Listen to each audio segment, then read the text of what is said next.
Tinfoil hat. Oh, what the fuck are you guys even talking about? Global controls will have to be imposed, and a world governing body will be created to enforce them. Welcome to Tinfoil Hat. We go deep, homeboy. Aaron, open your mind. Drink from the fountain of knowledge. There's lizard people everywhere. That's some interdimensional shit. Wake up, Aaron. This is only the beginning. Dude, you just blew my mind. Are you ready to get your mind blown? Good morning, Swarm, and welcome to Tinfoil Hat. You know I am. You know I'm here to do. I'm here to. Man, that was mighty slow. Joining me as always, the man, the myth, the legend, everyone's favorite intern, Xavier Guerrero. What's up? And then the intern to the intern, the lowest on the power roll here. To know him is to love him. Jay Nice, Johnny Woodard, how are you? This was a long one today. I really enjoyed it, but it was long. Dude, we had a great podcast today. And it was with the director, and he's an author director, and he did the awesome movie A Funny Thing Happened on the Way to the Moon. Bart, Sibrel. I enjoyed it. And we go deep. We talk to the moon, and then we just start going deep. And he's an OG weird. Of this too, dude. He's like, I mean, he's an OG. He was like one of the first conspiracy videos I ever watched. Was his shit, man. No, I love having them on. And my favorite part is when you have people on the show, they're like, I'm going to get a little weird here. You're like, okay, I don't think you know where you are. Yeah, bring it. You're in the weird zone, bro. That's he got weird. He got weird, but it's nothing we haven't talked about before on the show. It's definitely, dude, I like to get weird. While everyone else is starting to dip their toes in the world of conspiracies, in the pool of conspiracies, this show goes deeper than any other show. We're the deepest show of the deep shows, bro. Deep shows. So deep, we put that ass to sleep, guys. A lot of great things are going on. A lot of great things. If you want to see me live, I got shows coming up, dog. I got shows in different area codes. This Friday night, I am going to be in Bisbee, Arizona. That's March 25th, 2 shows. Tickets are finally starting to move. And then March 26th, okay, I am in Tucson, Arizona. Again, tickets are moving. Go grab your tickets now. Those are great. Then I got a week off. And then the week, April 28th, El Paso, Texas, the Tinfoil Hat Comedy Night is coming live. April 8th is the El Paso. We're at a rodeo center for Tinfoil Hat with Eddie Bravo, Xavier, myself, and our good friend Reed Becker. And then on the April 9th is Corpus Christi, and we're doing 2 shows there. We're both those nights in Texas. There is a stand-up comedy show, then a Swarm Tank. Grab your tickets now. And then I am going to be in Vicksburg, Fredericksburg, Virginia, and then Baltimore, Maryland, back to back. That's April 22nd and 28th. Go to samtripoli.com for all of your tickets needs. I'm coming near you, bro. I'm coming near you. Come get weird. A lot of great stuff going on over at Rockfin, ROKFIN.com. Just go to Tinfoil Hat, Zero, Conspiracy Social Club, We Don't Smoke the Same, Broken Sim. All that, $10 is the best deal on the internet. You will never get a better deal on the internet. The other day, DAZN just hit me up and they're like, yeah, we're increasing our cost. We're going from $9.99 to $20. Not on. Whoa. Yeah. Like they just like, are you good? Not on Rockfin, ROKFIN. You get so much content. All your favorite people are on there, and we talk about everything you want to hear. We have some great comedians coming. It's a wonderful place. And all you have to do is go to Tinfoil Hat, go to rockfin.com/tinfoil hat, rockfin.com, Broken Simulation, rockfin.com, Conspiracy Social Club, any of those, grab them. And you can also check out We Don't Smoke the Same on there. If you want t-shirts, we have t-shirts. Go to tinfoilhattshirts.com. Conspiracy, Dare, all of them are there. Grab your Grab your shirts now. It's a great way to support the show. If you're looking for free, a lot of people keep asking me about the Telegram. A lot of people keep asking me about how do I get on the Telegram. We're at about 2,700 people on the Telegram. Just go click TFH's Only Conspiracies on Telegram and join. It's we're over 2,700. This our goal, and there's 190 people on there right now. Our goal is to get to 10,000. It is like-minded, dude. There is so much content being put on there. Again, you just go if you want to go to T-shirts, click the banner. You want to go to Telegram, click the banner. If you're looking for free audio, I put out so much free audio.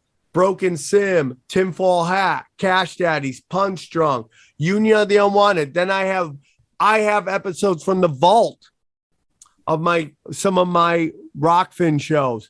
Zero is fire lately. Go check it out. And then Conspiracy Social Club, which is the #1 subscription show on Rockfin, by the way. They just announced that. And then so just go check it, listen, give a 5-star review, check it out. We Don't Smoke the Same. How's that going? It's going. We got a show April 16th live in Riverside. So if you're part of the swarm, pull up. We're going to get high, smoke at Chili's bar. So it'll be a fun time. Johnny, Broken Sim, how's that going? We just dropped one. It was the video's coming soon. You can check it on Rockfin right now where you show your ass. But yeah, the audio's out right now. Yeah, I do show my ass because I lost. What ass? Wait, what ass? Yeah, I saw milk party. I have no ass because I've been fast. He's like a 2-dimensional figure. He turns to the side and he just disappears. Yeah, my ass is gone. So go check out Broken Sim. It has a 4.9 rating. Look at that. It's killing it. You also give us the amazing story, 2 amazing stories. One about you going to jail, and then the other, the most incredible non-car theft story I've ever heard in my life. It's a true story. Yeah. Johnny, are you worried I'm going to run out of stories? Dude, I am not. I'm loving your guys' reviews. Skinny guys do have big dicks. I agree with that one. Yeah. That was my theory. Yeah. I mean, it's true. It's true. 10 inches of power, dude. And all the ladies are like, yeah, my boyfriend, he weighs 100 pounds. He's got, and 90 pounds of that is his dick. So go join that. And then if you want to listen to me all the time, you want to listen to any of my shows, I have a 24-hour radio station on samtripoli.com. Anything you need, Sam Tripoli, just go to samtripoli.com. It will take you there. All right. This is a great show. Did I miss anything, guys? No. Well, if this is a banger, this is what the kids call a banger, man, a banger. Enjoy it. We get weird, bro, on the way to the moon. Enjoy this episode. Go deep, homeboy. Aaron, open your mind. Drink from the fire. All right, guys. Let's get into it. Very excited to have this next gentleman on. He was supposed to be on yesterday, but he made it today, so I'm very excited about it. He's kind of world famous. I'm excited to talk to him about we'll call it the incident that everybody knows him by. I'm very excited to have him on. We've already had a wonderful conversation, and it's going to be great. Please welcome to the show. He is a filmmaker, a writer, investigative journalist. He produced TV shows, documentary, music videos, TV, all sorts of stuff. The man is in it to win it. Please welcome Bart Sibrel. How are you, brother? I'm doing good, Sam. How about yourself? Honored and privileged. I was under the, I won't, because I'm Armenian Italian, so I'm part Wolverine. I got a little Wolverine in me. So I was a little bit down at the beginning of the day, and now I feel like $1 million, bro. Yeah, because now the moon's out. That's why. The moon is out, brother. So we're very excited to have you on. For those that listen to the show may not be familiar with you and all the wonderful stuff you've done, can you tell us a little bit about yourself and where our listeners can find you? Well, my name is Bart Sibrel, and my website is just my last name, Sibrel, S as in Sam, I, B as in boy, R-E-L, Sibrel.com. And you can get a copy of Moon Man, the true story of a filmmaker on the CIA hit list, which is the backstory of the infamous film A Funny Thing Happened on the Way to the Moon, and Astronauts Gone Wild, which exposes, unfortunately, the fact that the moon missions were indeed falsified. I absolutely love A Funny Thing Happened on the Way to the Moon. I love all of it. All of it. And I just, dude, there's that scene where the lighting through the window and then you reveal what it really is. It's like, I mean, it is mind blowing and it just reveals so much. So about what really happened on the moon. And it's so funny because like I'm good friends with a guy named Jimmy Dore, and like Jimmy's a super progressive and he's slowly coming to like this kind of herd in the middle of people across the political spectrum are starting to notice that things aren't what the mainstream media is talking about. And isn't really what they're telling us the reality. And so I've been doing some of his shows lately, and it's so funny because when he first used to come on this show, he used to yell like, oh, I'm not a conspiracy theorist. They're calling me a conspiracy theorist. And I'd be like, I'm in the room, I can hear you. But now the stuff that he's starting to talk about, I fast forward 5 years, he'll be talking about how the moon landing was fake because I totally believe in that. And so long story short, I'm very excited to have you on, and thanks for coming on the show. Where do you want to start? Let's start with you and where your journey begins. Well, I was 4 years old at the time they claimed to have walked on the moon, asleep stealing in bed. Candies. Yes. Well, not until 1 o'clock in the morning. And so I heard about it because my father was in the Air Force as an officer, and he got kind of like a VIP package of 12 by 9 color prints, about 20 of them, of the alleged first mission on the moon.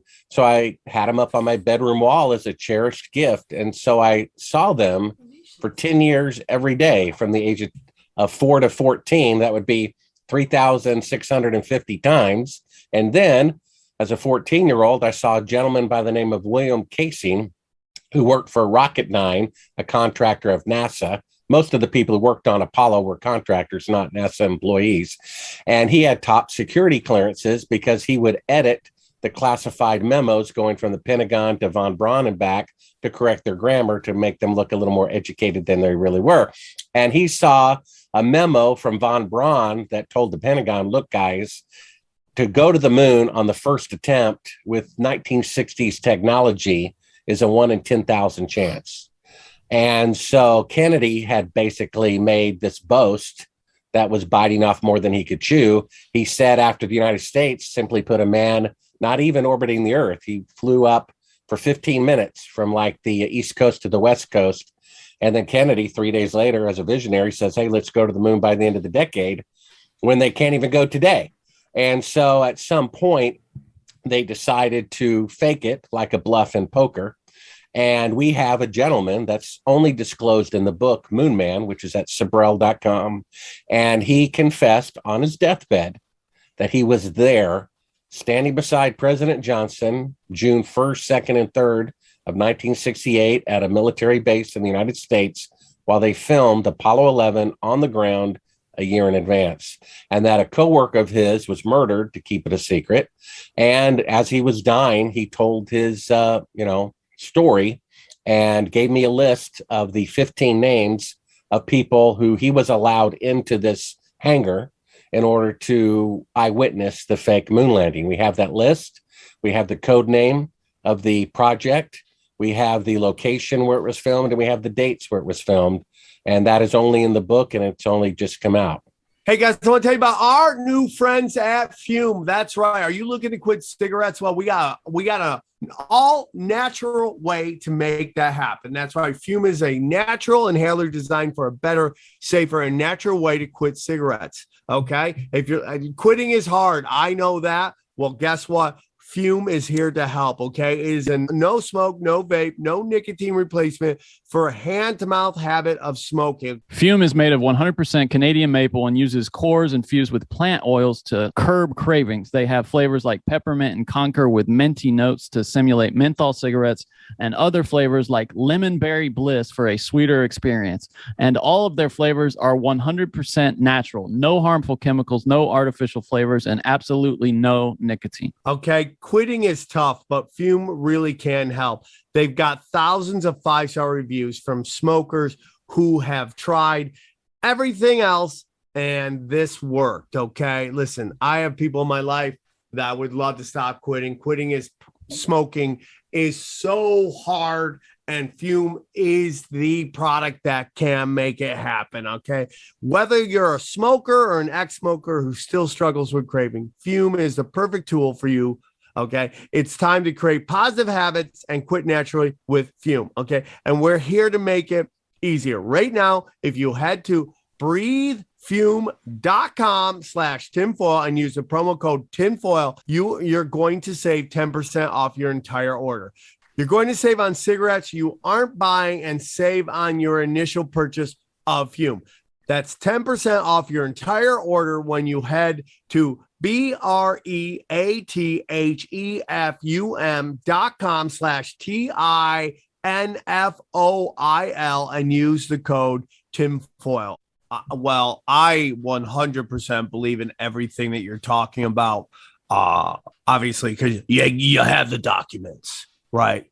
But I mean, when you just start looking into the people involved with NASA and like the quote unquote founding fathers of NASA and how none of them are like from any organization that seems normal, maybe Disney is. But then when you take a look at like who really Walt Disney was, Jack Parsons, Satanist, Von Braun, we've just had a whole show talk about Von Braun and how like, Huntsville, Alabama has a literal arena named after Von Braun, which nobody talks about ever. And so everybody thinks Houston's where a lot of stuff went down, but Alabama is where a lot of the chaos that NASA causes goes down because nobody's looking at Alabama. Everyone's over there. Oh, look at Houston. It's really cool Houston. Why nobody's looking at Alabama? The only thing coming out. Yeah, I've been to their space museum down there a few times and to their archives.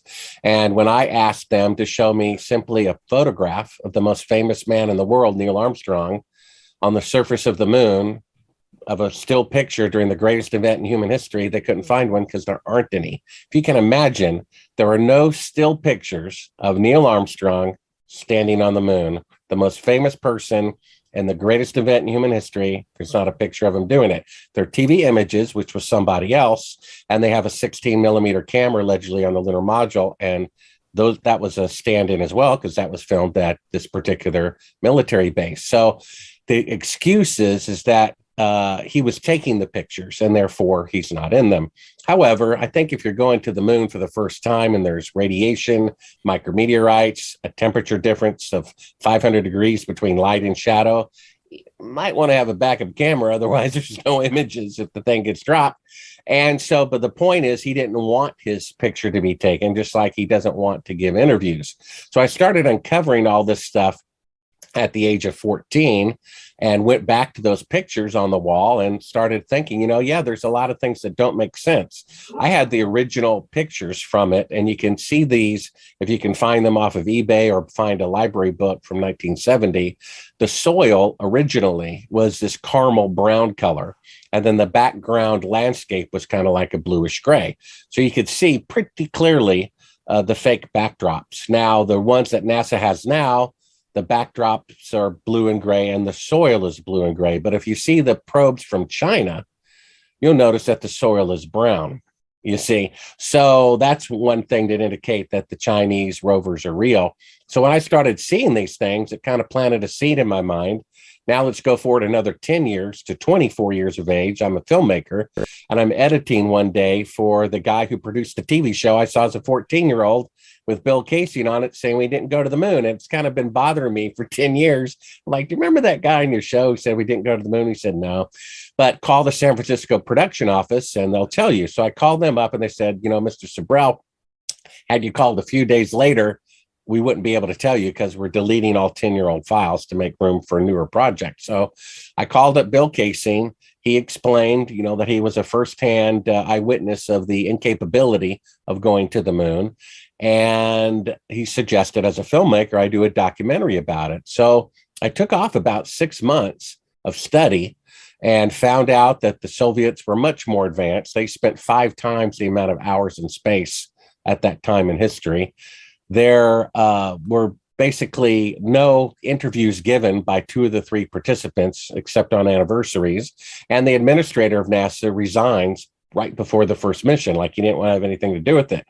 And I'm like, there's at least a 25% chance that they faked it. And seeing how that could be true and seeing how that would involve the deep state, CIA, whatever you want to call them, I turned down the project for fear that if it were true and I start overturning these rocks, it could be dangerous.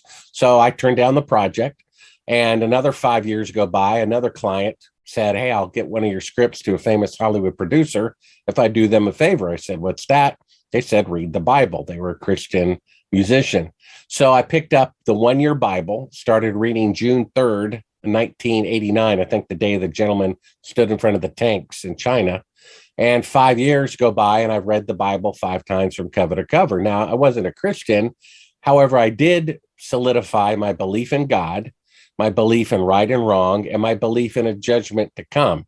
And I said to myself that if they did not go to the moon, that's actually more profound than if they had actually gone. I mean, let's say they could plant a flag on the nearest celestial body and come back and live to tell about it. That's significant. But if they lied about it, murdered people, embezzled $200 billion and lied to encyclopedias and colleges, that's more historically significant than if they'd actually gone.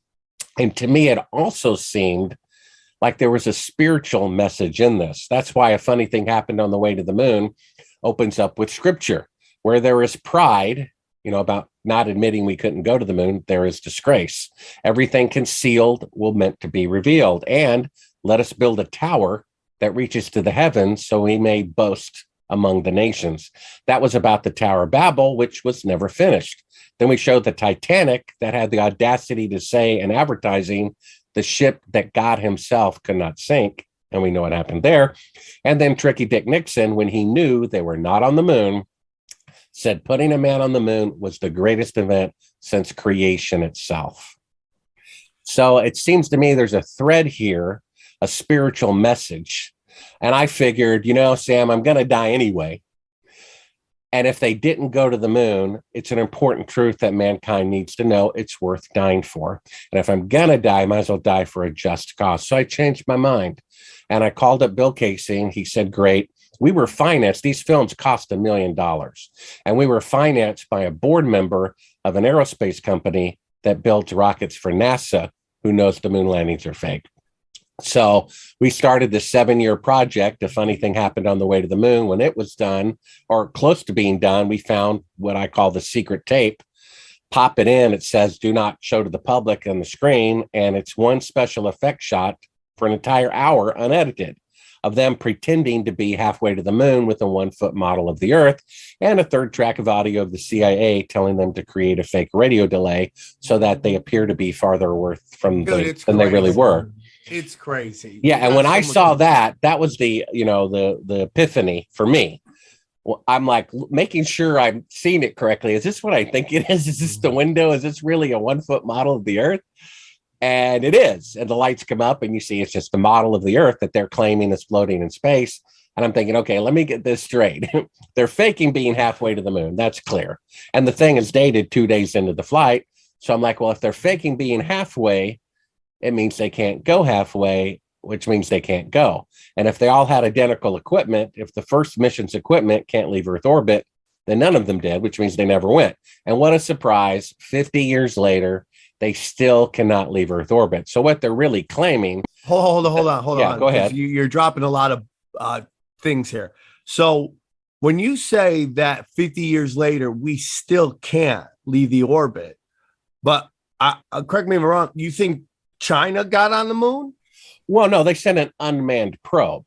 Okay. One of the reasons of many that they can't go to the moon is because of a radiation field that surrounds the Earth that most people don't even know exists. It's called the Van Allen radiation belt, named after the discoverer.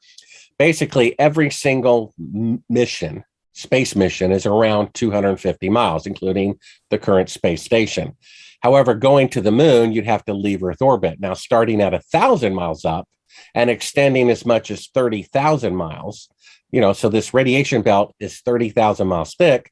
You'd have to go through it to reach the moon. It's 30,000 miles thick, this radiation belt. That starts at 1,000 miles up. So every mission in the history of spaceflight has been well below the radiation, except going to the moon.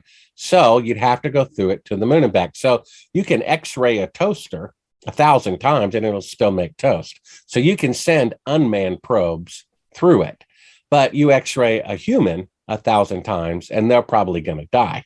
And so we even have NASA admitting, and the book is interactive. The book at Sibrel.com has 15 clips. You read a chapter, it says stop, watch this video clip so you know what I'll talk about next. We have NASA admitting that the radiation belts are dangerous and that the technology for an astronaut to survive going through them has yet to be invented. So then exactly how did they go to the moon? So when I call up NASA to talk to the guy, they say, well, he doesn't give any interviews anymore since he put his foot in his mouth. And I said, well, you know, that unmanned probe you sent into the radiation belts, you know, at that time a year earlier, why don't you please send me those Geiger counter readings? They had 2 different types of Geiger counters on board. And they said, well, those radiation readings are classified. And I said, well, wait a minute. It's just a part of nature. When you sent a probe to the sun to measure its temperature, the temperature wasn't classified. When you sent a probe to Jupiter to find out how much helium is in the atmosphere, the amount of helium isn't classified. So why would this part of nature, just the amount of radiation surrounding the Earth, why would that be classified unless, of course, revealing it proves they could never possibly go to the moon, which the guy already admitted because he said it was dangerous and he said the technology to survive going through it has yet to be invented. So they already admitted it once. If they release the Geiger counter readings, they'll be admitting it a second time. Did you use the Freedom of Information Act? Is that what you used to try to get this information? Actually, a source at NASA suggested I do that. And by the time we got those readings, they were all, you know, made up and altered and using Orwellian doublespeak to hide the fact. Nevertheless, we have them admitting on camera, a NASA employee by the name of Kelly Smith, admitting that the technology for an astronaut to survive going through them has yet to be invented. Now, if it's yet to be invented, then that means the Apollo missions were fraudulent. That's what it means. So that's why they don't want to release the accurate Geiger counterings. People don't realize it's all the proof that they have to claim they went to the moon is a fuzzy black and white picture, which is so bad, could have been shot in someone's backyard with a spotlight.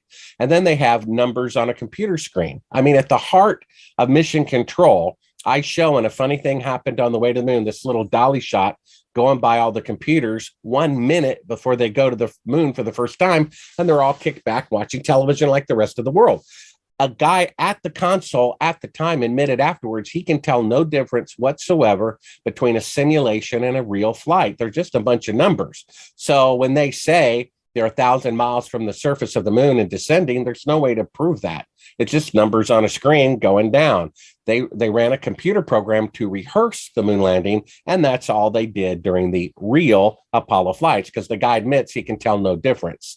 And so that's, if you want to talk about, depending on what platform this is being uploaded to, the current event that's been going on for the last 2 years, those are just numbers also. So many people have died. So many, people are infected, whatnot. Those are just numbers. I called NBC.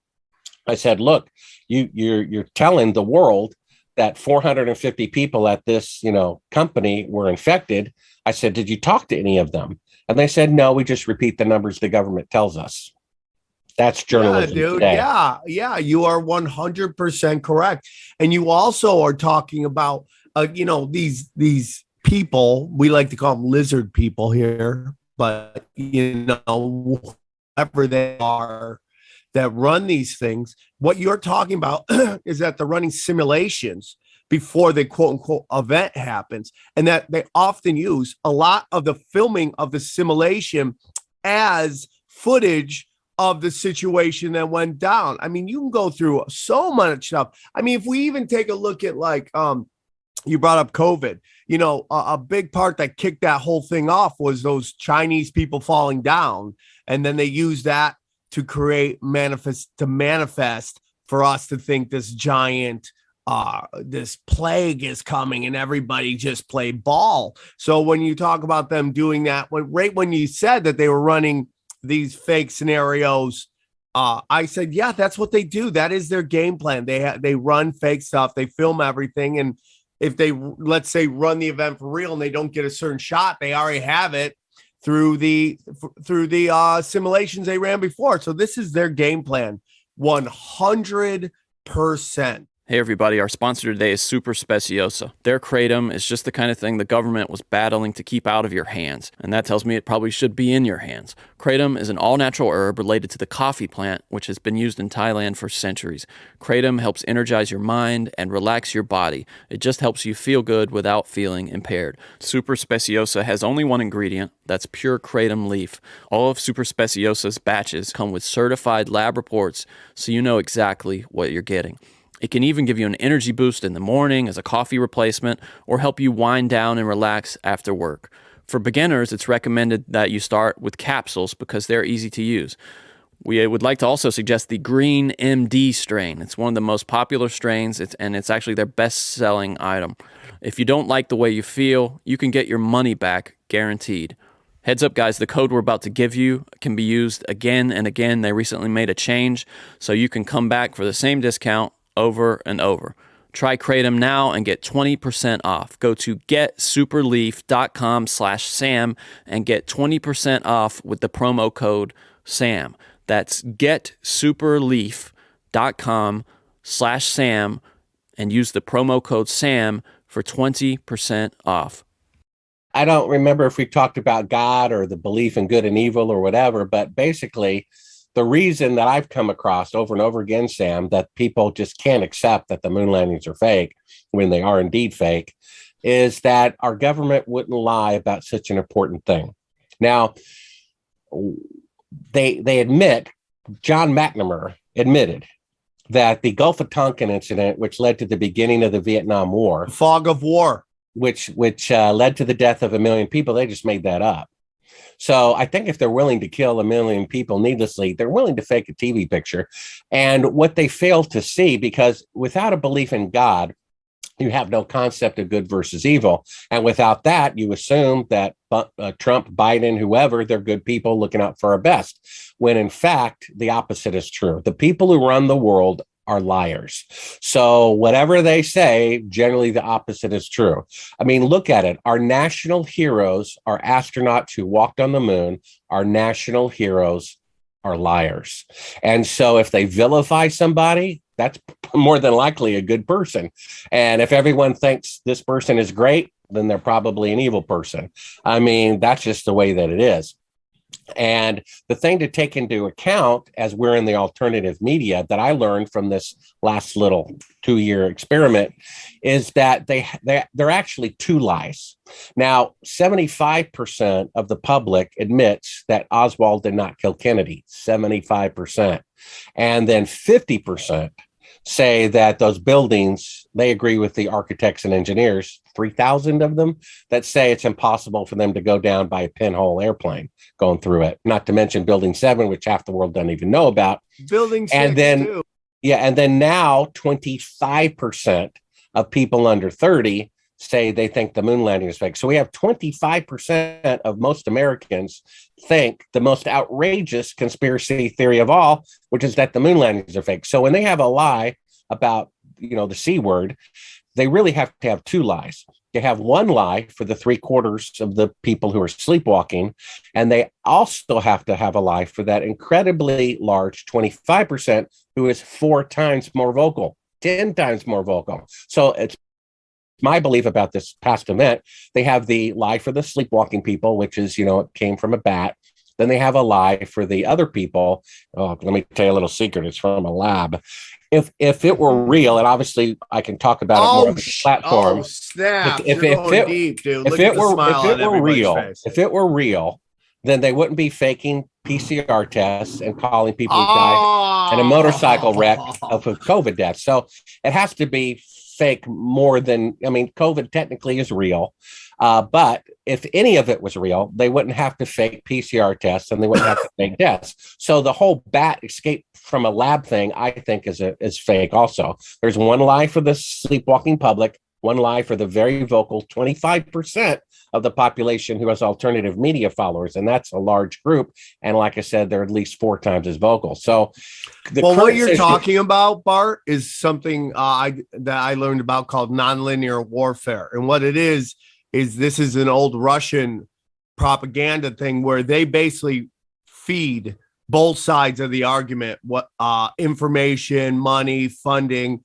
They promote certain people that will and information that will cause a divide. So nobody ever comes together on anything. Well, that's it. And that people are starting to realize, so I've been studying this stuff. I've had a discussion a couple days ago with someone I love about the PCR test and we talk about on the show, the CDC basically said that they have to discontinue the test that everybody's using in December. Now that they're done with it. Yeah. But then the FDA came out, and I can send you, I got the documents, and I've told everybody it's on page 41 where it says that the CDC had never isolated the virus enough they didn't have any isolated virus to create the test for COVID. Right there, it should be over. But yeah, I tell people that even conspiracy theorists, I tell this, and their heads kind of locked down because I think they think you're opening a Pandora's box, because even it's easy to question the things that we like to question. But then when we start asking the real hard questions, like how much of what we believe is a complete lie, that gets into, do I have to question everything? And for me on this show, I say question everything, including what's coming out of my mouth, what's coming out anybody else on the show's mouth. Do your research, check it out. This is how you fight the war, by either totally questioning everything or completely pulling out of it. Those are the two ways we fight back. So yeah, I totally agree with everything you're saying. Well, the root word for wicked, which is what the Luciferian evil people, whatever they are, is candle wick. And I looked at a candle wick closely, and I thought it was one strand. It's actually two, like a braid. It's truth and lies woven together, so it's hard to discern. If everything they said was a lie, then we know to just believe the exact opposite all the time. But they tell the truth sometimes and lie sometimes. And the thing is, if even the government lied 1% of the time, it would be 1% too much. So if you told everybody, and this is probably a good average, half of what you believe, half of what the government says is not true, that's a ton of stuff. And so that's pretty much the world that we live in. That's probably the average, so basically you're onto something here, Sam, because the A and the B, the thing about the A and the B is that they're doing, it's either this or that. What they're distracting you from is the real answer, which is C, because it didn't come from a bat. It didn't come from a lab. The C is the whole thing is made up. So I think we're onto something here about Russia as well. It's not that the Ukrainians are at fault. It's not that the Russians are at fault. There's a third option. And from what I can tell, it's not that there's not really a war. There is. It's not, the buildings did collapse. The issue is who did it and why did they do it? Yes. So I think if Putin was one of the, Economic Forum youth leaders, 30 years ago, as Trader Trudeau is, right? Then they're on the same team, which means that Biden and Putin could very well be on the same team, and they're two players in a staged wrestling match. They did COVID to have an excuse to bring in, you could call it soft martial law. They can't just do it. Otherwise, the public will say, why are you doing this? So they have to have a reason, the pandemic. Incremental steps. So they're going to use this war to do whatever they want to do next, one world currency or whatever it is. So it's not that the war isn't happening, it's that the war is planned from both sides, more than likely. I mean, as much as, Putin has allegedly good qualities, he's probably just a player like the rest of them. And he's following orders, just like Biden and everybody else follows orders from above. And so if it's a staged wrestling match, it's not that they're not fighting each other. It's that it's staged. It's planned. It's planned to say Ukrainian or, Russian is right. It's planned to say it's either bat or lab? Have the bat and lab people argue with one another when it's really neither? Have the Ukrainian and Russia people argue with each other when it's really neither? Now, the last time I went in the produce department, I think there were more than two choices. And so the government has us thinking it's either red or blue, Republican or Democrat, liberal or conservative, and there's no other way of thinking. There's a lot of other ways. And, my closest, I don't vote because I'd rather use that time more valuably, like by taking a nap. But it could be considered libertarian. We know that both parties are corrupt because when Ron Paul was winning, they shot him down. And when Bernie Sanders was winning, they shot him down. So both parties are completely controlled. The fact that they admit that Bernie Sanders gets more votes, but Hillary Clinton gets more delegates anyway, the fact that that's not illegal when it should be, we have a problem. They say, agree, dude. They say it's a private club. The Democratic Party is a private club, but they're an interpreter. They're a step toward the president of the United States. So if a vote doesn't count for a vote on the way to the presidency, it's a vote fraud, period. And when they go after the guy who leaked the fraud rather than the people perpetrating the fraud, we have a major problem with our country. William Benny goes on national TV, says, I'm an eyewitness of 30 years at the NSA. They spy on Supreme Court justices' phone calls to blackmail them to vote a particular way. Everyone goes, okay, nothing is done about it. Now, how can that be?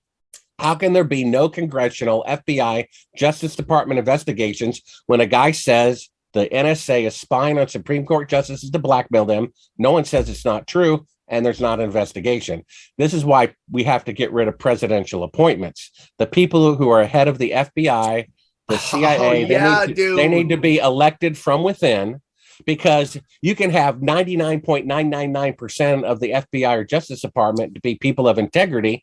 But if their head guy appointed by the corrupt president says, don't investigate this or you're fired, then they're going to do what they're told. I agree. So again, you went into a lot of stuff. I just want to kind of tag it a little bit. First of all, the Bernie Sanders theft. At the time, I wasn't really a Bernie Sanders guy. I was just like, if the people want Bernie Sanders, they should get Bernie Sanders. And it was more than obvious Hillary was jacking the primary for him. That kind of kicked off the show that you're on now.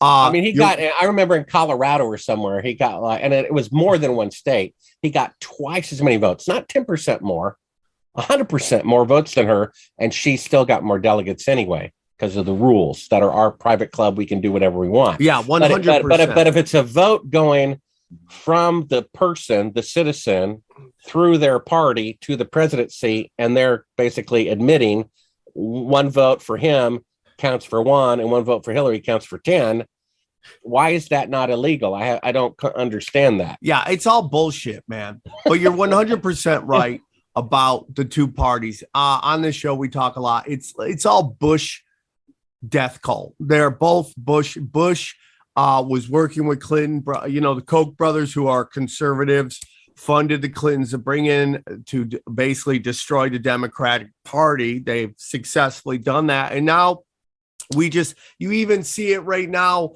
The last of the two parties that I voted for was Barack Obama's first time in office. That was the last time I voted. After that, I realized that guy was just a straight up Manchurian candidate that he'd been put in to emotionally manipulate us, and he didn't. I pulled out because he had the House, the Senate, the Congress, the White House. He had the janitors. He had everybody. Was Barack Obama, and all of a sudden, out of nowhere, these blue dogs, Democrats are like, we're not going to play ball with Barack Obama. We're just not going to. And you're like, oh, that's it, because you're never meant to have all of it. You always want to have it locked in. So that's kind of where we're at now. I don't know if you've seen this, Bart, but this new Supreme Court justice that they're trying to get in, have you guys seen what she is talking about? They interviewed her. They asked her if she would define what a woman is. She said she would not. And what's even worse now is they brought up an old case of hers in which she said an 18-year-old and an 8-year-old were peers, and what they were doing sexually wasn't that crazy. And he was supposed to get I guess it was 90 months, and she gave him 3. And when asked why would she do that, she said, I would have to know the case. And then the senator should have followed up with, or whoever was asking her, well, in what scenario do you see an 18-year-old and an 8-year-old engaging in sex as peers? And I mean, this is like what, it's like, I'm very spiritual. I have a spiritual podcast. I'm not an organized religion guy, but I'm fine with everybody. If whatever you want to believe that makes you a better person and live in the glory of the universe, I'm totally down with. Teach their own, and you believe what you believe, and just be a better person. Treat people with love. I'm totally down with it. But what the Christians were saying was happening in the 80s is full blown happening right now. It is cultural Marxism in full effect. And they are, and it's been rebranded as ESG, environmental social governance, that is being pushed by these 3 or 4 major investment firms as the only way to work with them and their trillions and trillions of dollars. So, we have people like turning a blind eye to Leah Thompson.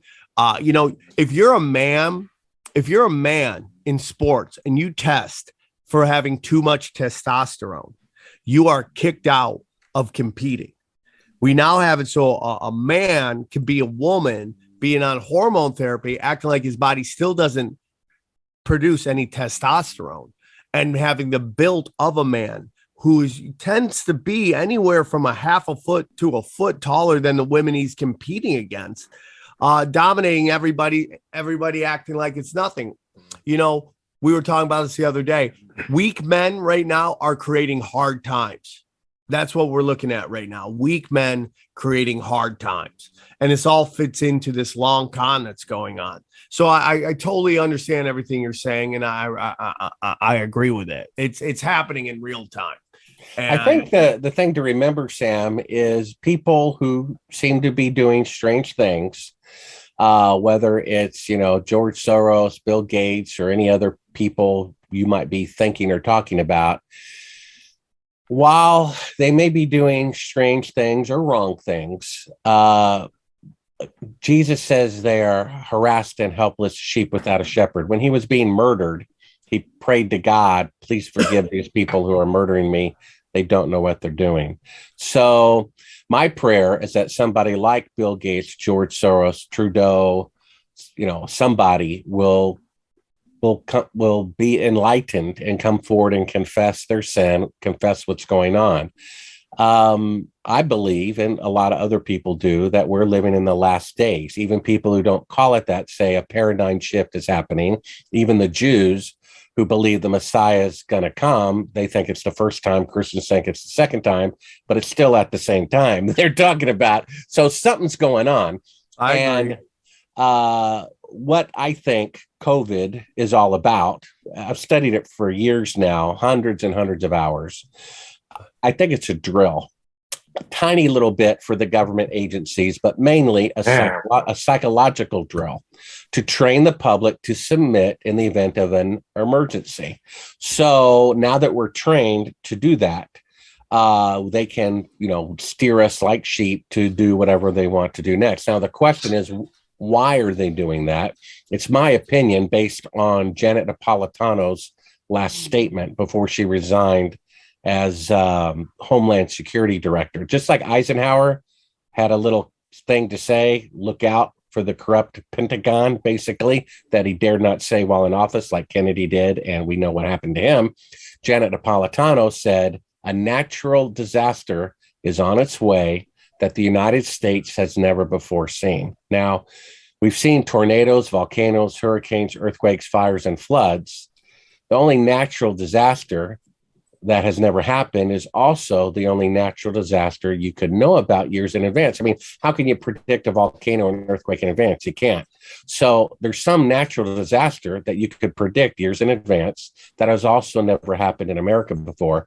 And that has to be something from outer space, a comet or asteroid. Now, if that's happening, and the people who run the world already admit their goal is to depopulate the world by 93%, then if a solar event is headed our way, that would be a big shock to everything all at once, geographically, economically, climate wise. So rather than, my opinion, than having all those people die within 90 days to 6 months, they're going to use the pandemic and the alleged treatment for it to gradually lower the population so that when that event happens, it won't be a shock. They've done a pre-burn.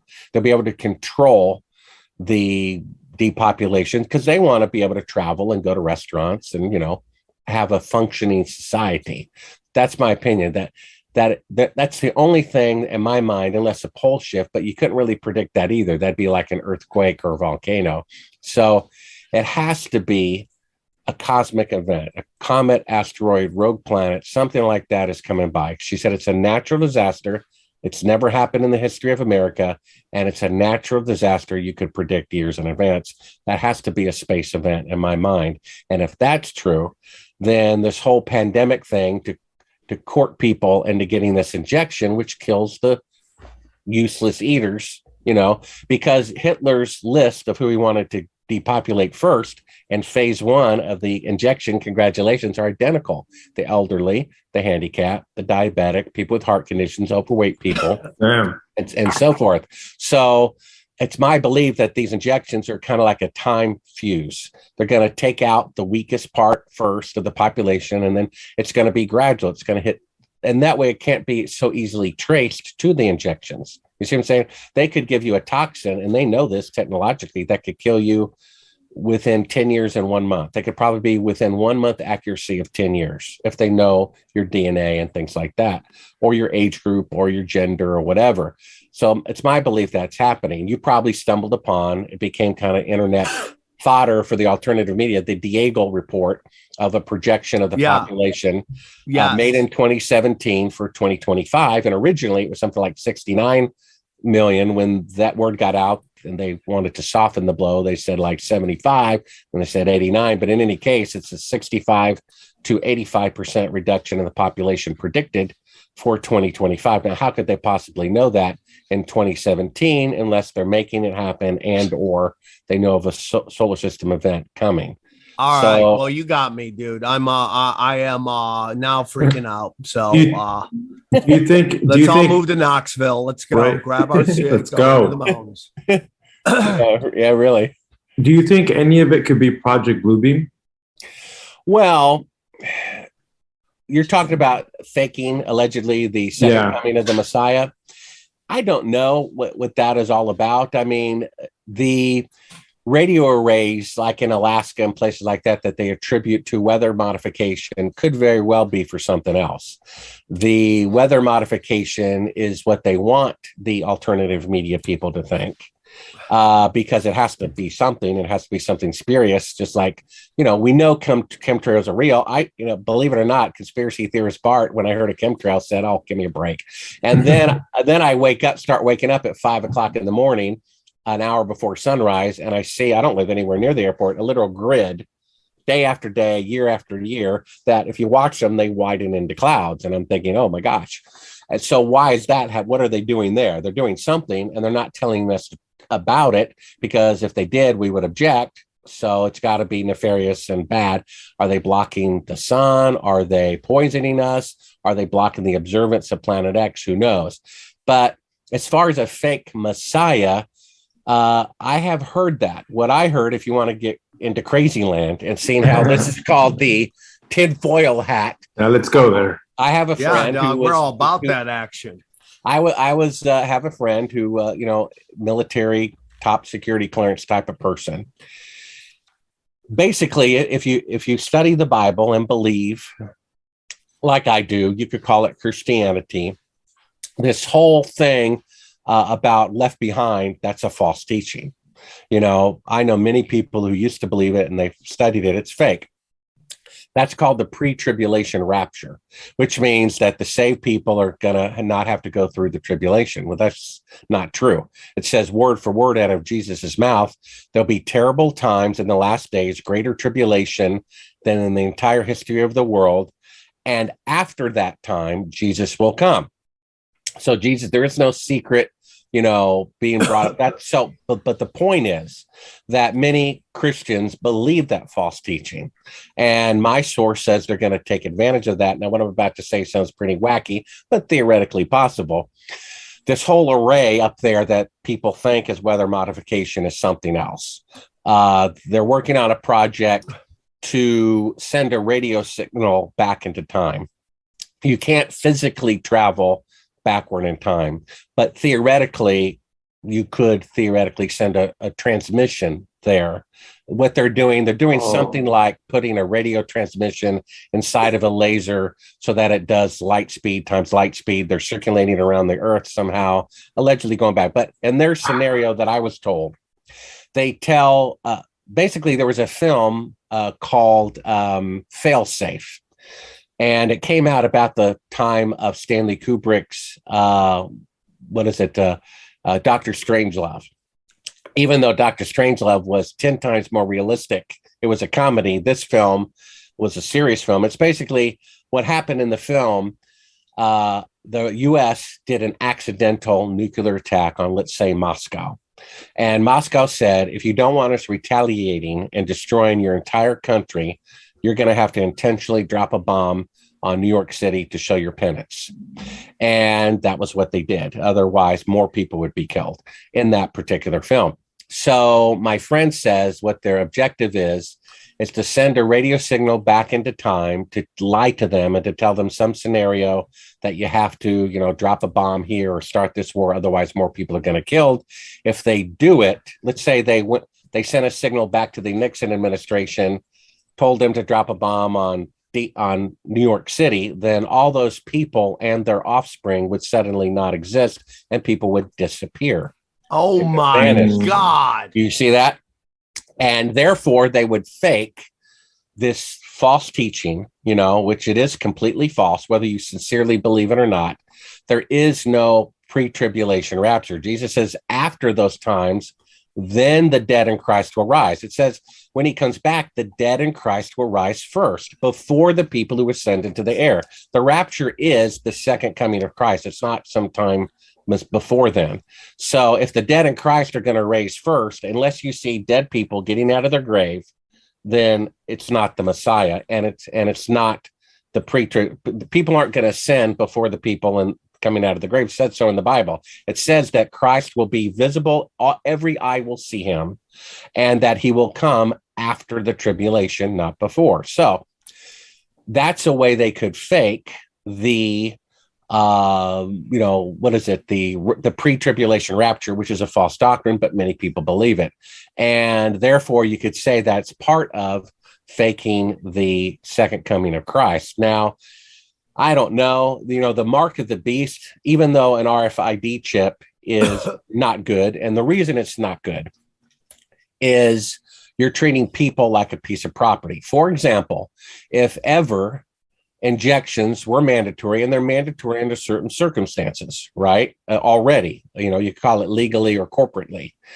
What that means is it's like if I was a farmer and I owned a cow, does my cow have a choice if I want to shoot it up with antibiotics, whether it's good for it or not?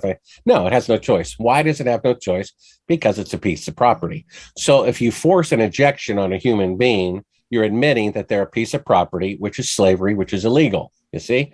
So they know this. They can't really they can coerce you into it.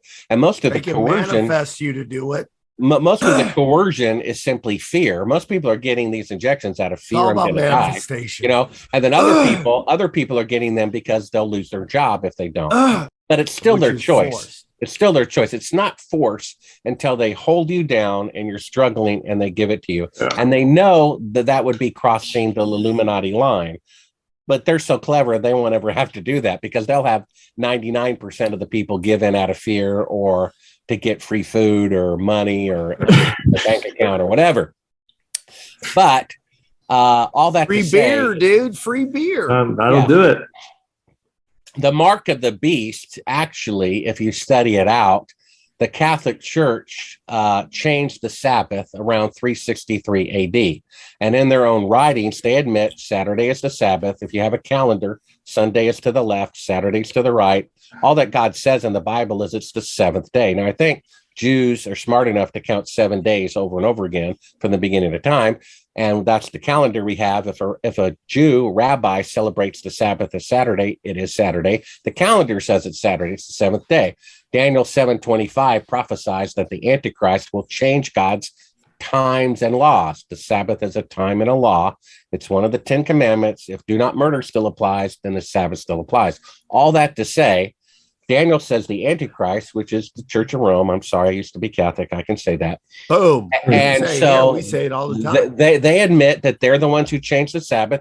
They admit, if you ask a priest what's the Sabbath, he'll tell you, admit it, it's Saturday. But because they're God on the earth, we have the right to make sin righteousness and to change the Sabbath. Now, all that to say, the Bible says in Exodus 31 that Sabbath keepers have a mark or a sign. The earliest translation is a mark on you, that you belong to God because you keep the seventh day Sabbath, not Lucifer's first day Sabbath, right?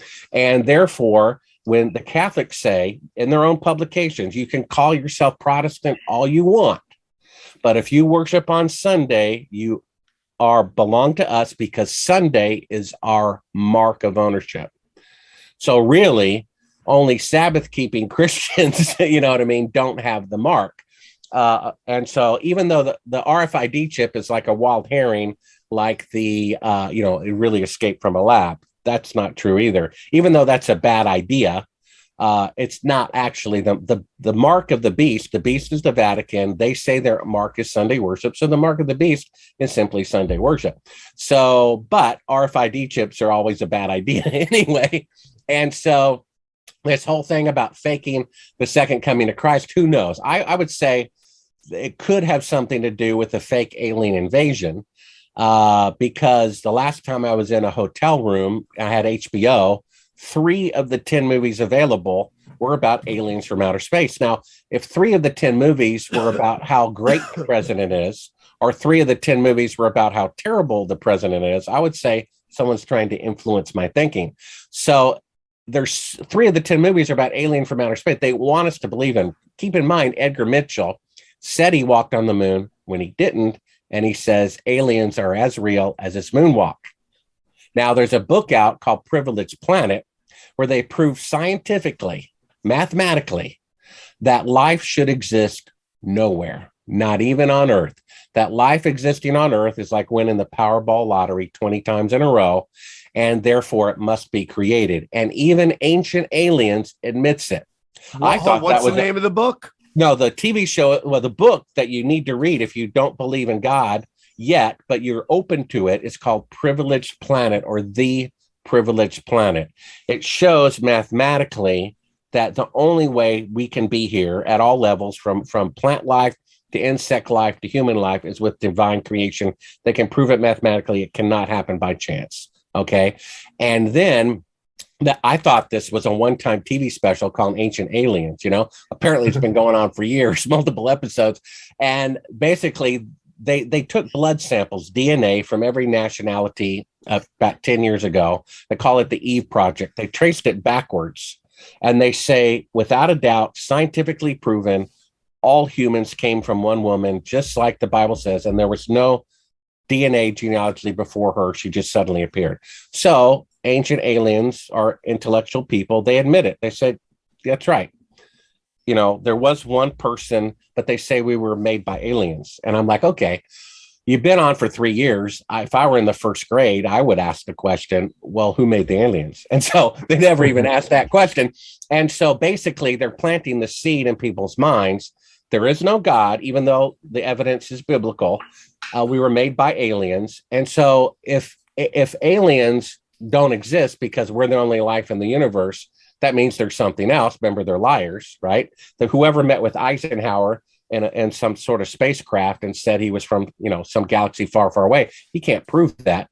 What if they're fallen angels? Because the top 2 UFO researchers, one name was Heinke, I think, and the other is Jaffe, one Frenchman. After separate decades of research, they concluded the following: UFOs are real, but they're not from outer space. They're from There Earth. we go. And I got so so much to ask you. Dude. and so if aliens, which they want us to believe in, like the moon landing, that means they're not true, but they want us to believe in them. So that, what are they? They're fallen angels, in my opinion. Now get this. This is where, and I'll let you talk. If aliens are fallen angels, what ancient aliens is really saying is that we were made by fallen angels. And who's the chief fallen angel? Lucifer. So they're saying you're not made by God, you are made by Lucifer. And it says that in Ezekiel 13, the devil wanted to ascend to the authority and claim of God. And that's what they're telling the world. We were made by aliens, which is really fallen angels, which is really Lucifer. You're not made by God. Lucifer made you, is what they're really saying. Wait, dude, there's so much to get into. So you seem quite biblical. You're into that. When you talk about the Van Allen belt, is there any part of that that makes you believe it might be the Firmament? The firmament? No, I think we have to be careful here because they're trying to divide people instead of them being unified. Now, I believe that empty space between planets is a form of matter that's yet to be identified. For example, if you said to a fish, what do you think of this water? It would say, what water? It's not aware it's even in water. Einstein said that space is curved. So if you can imagine a bathtub half full of water and you get into it, what happens? The water expands. So when you put a planet or any object in space, which is a form of matter we'll call like water, it expands, it pushes around it. But what it also does is it puts equal pressure on all sides. So if you blow a soap bubble, because of barometric pressure, it's going to form a sphere. That's just the only thing it can form because the pressure is equal all around. Same thing underwater. When you exhale as a scuba diver and the air comes out, it forms a bubble. So if we're in space, which is curved, like Einstein says, which we are, then that means every object is just going to naturally form a sphere. When Bill Casey first went on Oprah and said the moon landings are fake, they said, oh, you believe the earth is flat. And when I published The Funny Thing Happened on the Way to the Moon, they said, oh, you think the earth is flat. And when I published the book, now they're saying, oh, you think the earth is flat. You know, the earth is a sphere. This is a wild herring to divide people who know the moon landings are fake. And the Bible doesn't support that. Song of Solomon says you're about his girlfriend or fiance, your eyes are diamonds, your lips are rubies. Does that mean she had diamond eyes and ruby lips? No, it's their way of discussing the things going on. And so you got to understand the Catholic Church, the fallen Luciferian Church of Rome, a few hundred years ago, if you said the earth was round, they would kill you or throw you in jail. They wanted you to believe in the flat earth. If you believed in the flat earth, you were their buddy. If you said the earth was a sphere, you were their enemy because it was true. Do you see that? So they persecute truth, not lies. If you lie, you're perfectly fine. So when everyone thought the earth was flat, they enjoyed that. The Catholic Church taught that. If you said the earth was a sphere, they hated you. Therefore, it's actually the truth. So now you still, I believe, cannot leave Earth orbit for a spiritual reason. If the Earth is a sphere, which I believe it is, and there's a radiation belt around it, which prevents humans from going from it in 1969 and today, it's going to take, if you could really go to the moon, first von Braun said you'd have to have a rocket that weighed 800,000 tons. We have it from him in writing. He says these are irrefutable mathematical numbers. The Saturn V weighed 2,500 tons, or a difference of 30,000%. So that's way off. And then he said once you landed on the moon, because of sand micrometeorites, thousands of them hitting every minute, traveling at 25,000 miles an hour, you'd have to immediately go into a cave, or otherwise you would die. You can't stand there on the moon for days and the lunar module for days and not have a micrometeorite hit you. It's not mathematically possible. So you'd have to figure a way to do that. You'd have to go through the radiation around it by launching it at the South Pole, which you can't do because it's too cold. It would take at least 100 years from now for a man to walk on the moon. All that to say, maybe the radiation belt, although it does, without it, there would be no life here because we'd be dead from radiation. But maybe there's a dual purpose. Maybe God doesn't want us leaving. You know what I mean? I have even a wacky other theory, and I'm saying it here publicly for the first time. What if, when we have the capability of setting foot on another human body, such as the moon, that's when Judgment Day begins? You see what I'm saying? Once we get to that level, God says that's enough, Judgment Day begins. You could even add a crazier theory. Maybe they faked the moon landing to postpone Judgment Day. That would be the one positive reason why they did it. There's even a positive reason, and I'm sharing this here for the first time, why they did the fake pandemic. Okay? The VP of Pfizer said, if you can tell me a reason why they're doing this that's, ethical, I'd like to hear it. Well, I have one. Likely not true, but theoretically could be true. I mean, theoretically, they faked the moon landing for a good reason, to postpone judgment so more people would be safe. That's a 1 in a million chance. There's a 1 in a million chance they faked the pandemic for a good reason, but it still ends up being bad. Let me tell you that.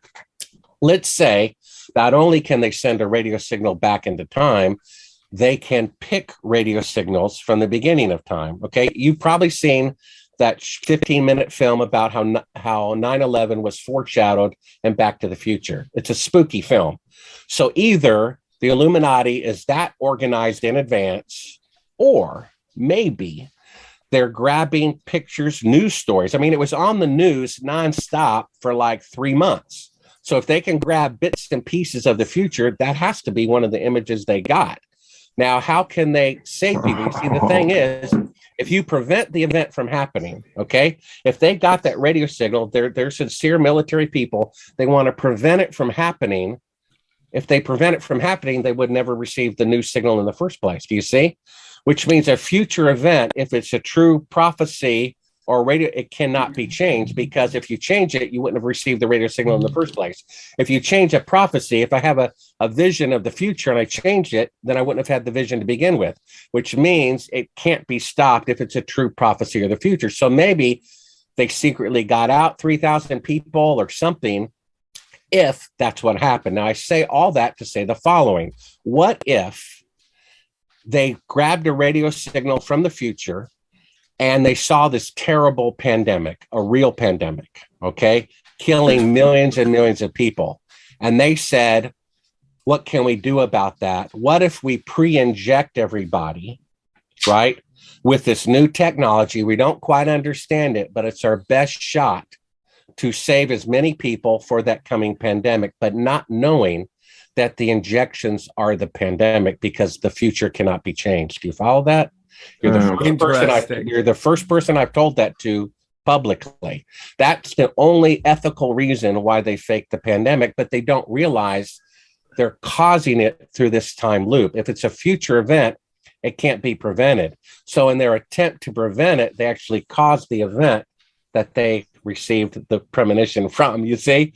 And so super interesting. It's but super more than likely, they're deliberately trying to kill everybody. That's more than likely. But I just throw that out there for amusement's sake. Can I ask one real quick? Can I ask something real quick? Sorry. Johnny, you can ask this will be a real quick one. Apollo is allowed to talk. Go on. The Gemini missions and the Apollo missions where astronauts were lost. Were those real? Were those done just to fake that they were efforting a moonshot? And did those people die just for that reason? It's something. Well, I don't know of anyone who died in a Gemini flight or an Apollo flight. Well, there was like a test flight. There were a couple. Okay, so you don't. Okay. The official record says nobody died except for the 3 people on the ground, and that's a whole nother can of worms, that they were murdered deliberately. Not my opinion. The opinion of the dead man's widow and son, who's a 747 pilot. They said they murdered them deliberately, I believe, because he was a whistleblower, not willing to cooperate in the faking of the moon landing. But that's another story. So do I think space flights below the radiation belt are real? Yes, I do. That doesn't mean they're faking some space shuttle, space station flights for whatever reason. They can still fake, orbital missions, and still the Earth can still be a sphere. The corruption of the government doesn't have anything to do with the shape of the Earth. The shape could be a triangle, and they're still corrupt beyond measure, and they would still fake the moon landing and still fake, space walks and space station things going on. I mean, some of the stuff that flat earthers put up that proves that they're faking, this video of the space station. It looks fake to me. I think those points are extremely valid, but it doesn't have anything to do with the shape of the Earth. It has to do with the corruption of the government. For example, the space shuttle, when it first started, they were thinking at the most they would launch maybe 2 shuttles a year with maybe a year between the two. And I think did like 125, 35 launches, and they were launching like 4 a year for 10, 20 years in a row. That's just an insane pace. People don't realize how dangerous that is. And they only lost 2 of 135. So why are they in such a hurry? You understand? They're at this insane pace for a reason. It's my opinion that they likely have another space station up there, because what they claim is that in order to synchronize through multiple orbits, I don't know, it took some long amount to dock with the space station, like a day or 2. And then the Soviets do it, and they do it in 5 hours. And and you know what they said is the reason is? Well, they have better math than we do. Okay, I think if 2 + 2 is 4 over here, it's going to be. So what they're really doing is doing something else up there and then docking with the space station that everybody knows about. So why are they in a hurry? It probably has something to do with this solar system event. If it's a rogue planet, which it could very well be, and I could go into that, then... Yeah, what are we talking about? Well, if gravity is a curve in space, that means space exists. Space is matter. How can something that doesn't exist curve? So what that means is this empty space between planets is a form of matter yet to be identified. Now, if that's the case, if I'm in, let's say, we have a scientific cube of water and I put a bowling ball in there, as I push the bowling ball forward, it's pushing water or space, the curve of space ahead of itself. Yeah.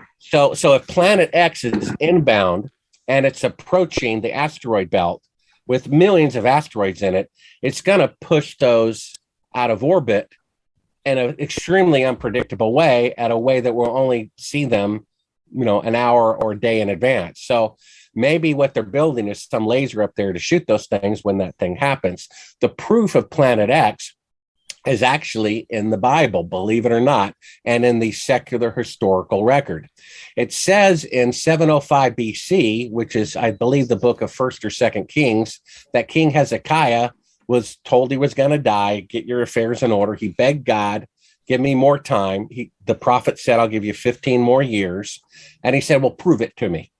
And the prophet said, you want the sundial to go forward or back? And he says, anybody can make it go forward, make it go back. But it wasn't really a sundial, it was steps. And so I guess each step shadow was an hour. So instead of the earth having to stop, go backwards, stop, and go the other way, not that God couldn't do that, what happened was the earth tilted. And strangely enough, as best as Bible scholars can prove, that event happened in 705 BC. Now, here's an interesting thing. Prior to 705 BC, all the calendars of the world that had advanced astronomy, like the Mayans, the Chinese, the Hebrews, and the Egyptians, they all had the Earth's year at 360 days. That's why there's 360 degrees on a compass. Now, get this. That means that every month is exactly 30 days. Now, if you have 12 tribes of Israel and 12 months that are exactly 30 days, how could you say there's not a God? How can that not be divine creation? That's clockwork, you see? So if there's 12 months at exactly 30 days, that's a math. That means creative design. So what I believe happened in 705 BC is a rogue planet came by the Earth, because immediately after 705 BC, when apparently the Earth tilted as recorded in the Bible, suddenly every calendar in the world, the Mayans, the Chinese, the Hebrews, and the Egyptians, they all immediately changed to 365 and a quarter days. So what does that mean? It means the Earth was pulled further away from the sun slightly so that it takes longer to go around. Well, what could do that? Something larger than the Earth. So when Jesus was on the cross and there was darkness, not over a 500-mile area like during an eclipse, and not for 3 minutes, it was over the whole Earth for 3 hours. I have an astronomer who calculated that a rogue planet came by that he said was 7 times larger than the Earth. And when he did the exact math, It was 6.66 times larger than the Earth. Now here's even more. The most powerful telescope on the Earth is owned by the Vatican. Not only is it a 3D telescope, binocular, it's also infrared. So if rogue planets exist, you cannot see them by an optical telescope, but you can see them by an infrared telescope. It's located in Arizona, and it's run by the Jesuits of the Vatican. And the name of the telescope, get this, guys, it's called the Lucifer telescope. Now, Malachi Martin, who was a Jesuit, but he disavowed it. And on his deathbed, he said about that telescope, they're tracking an object that is going to have a significant part in last day history. I believe they're tracking object Lucifer telescope, Lucifer object, the rogue planet, Planet X, the destroyer, the rogue, the rebel. What is it called? A rogue planet? What does rogue mean? It means rebel planet. It represents the devil. And guess what destroyed the proof of divine creation over evolution? The devil's planet. It destroyed the testimony of divine creation. And now get this. I've read the Bible many times from cover to cover. And the last time I read Isaiah, I knew that Revelation is about the end times. I knew that Daniel is about the end times. And suddenly Isaiah is all about the last days. When it says the day of the Lord, it's not the first coming, it's the second coming. And Isaiah 13:13 says this: when the day of the Lord, the end times happens, the earth will be moved out of its place. So it was moved out of its place in 705 BC. And I believe it may very well be moved out of its place again. The orbit of the earth could become oval, which means super hot summers and super cold winters, or it could cause asteroids and comets to hit us. There was a Weather Channel documentary about rogue planets. And you know, the Illuminati, they plant seeds to claim they're warning people. 5 years ago, there were all these discoveries. Rogue planets are everywhere.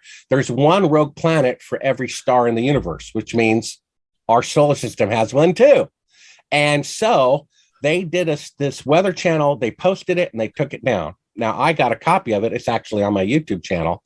And they say if a rogue planet only came between Jupiter and Saturn, or some 750 million miles away, it would pull Jupiter further away from the sun, which would pull the Earth further away from the sun. Now, and which of course would cause untold chaos. Now, it gets even better. Jesus said that one of the signs of the end of the age would be the stars would fall like ripe figs. Well, I think that's a meteor storm, right?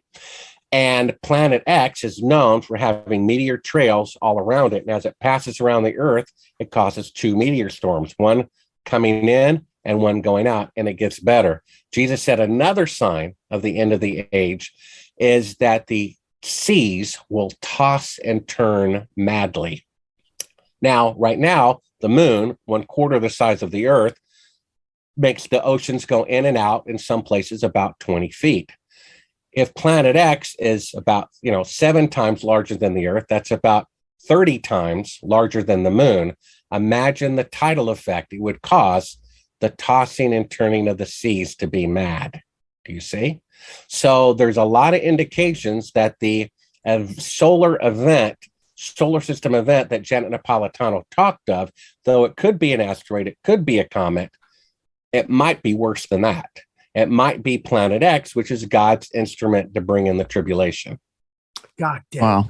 And just really quickly, I didn't quite understand. So the test pilots that died, that were going to be in the Gemini missions, and then the Apollo 1, like Gus Grissom and those guys.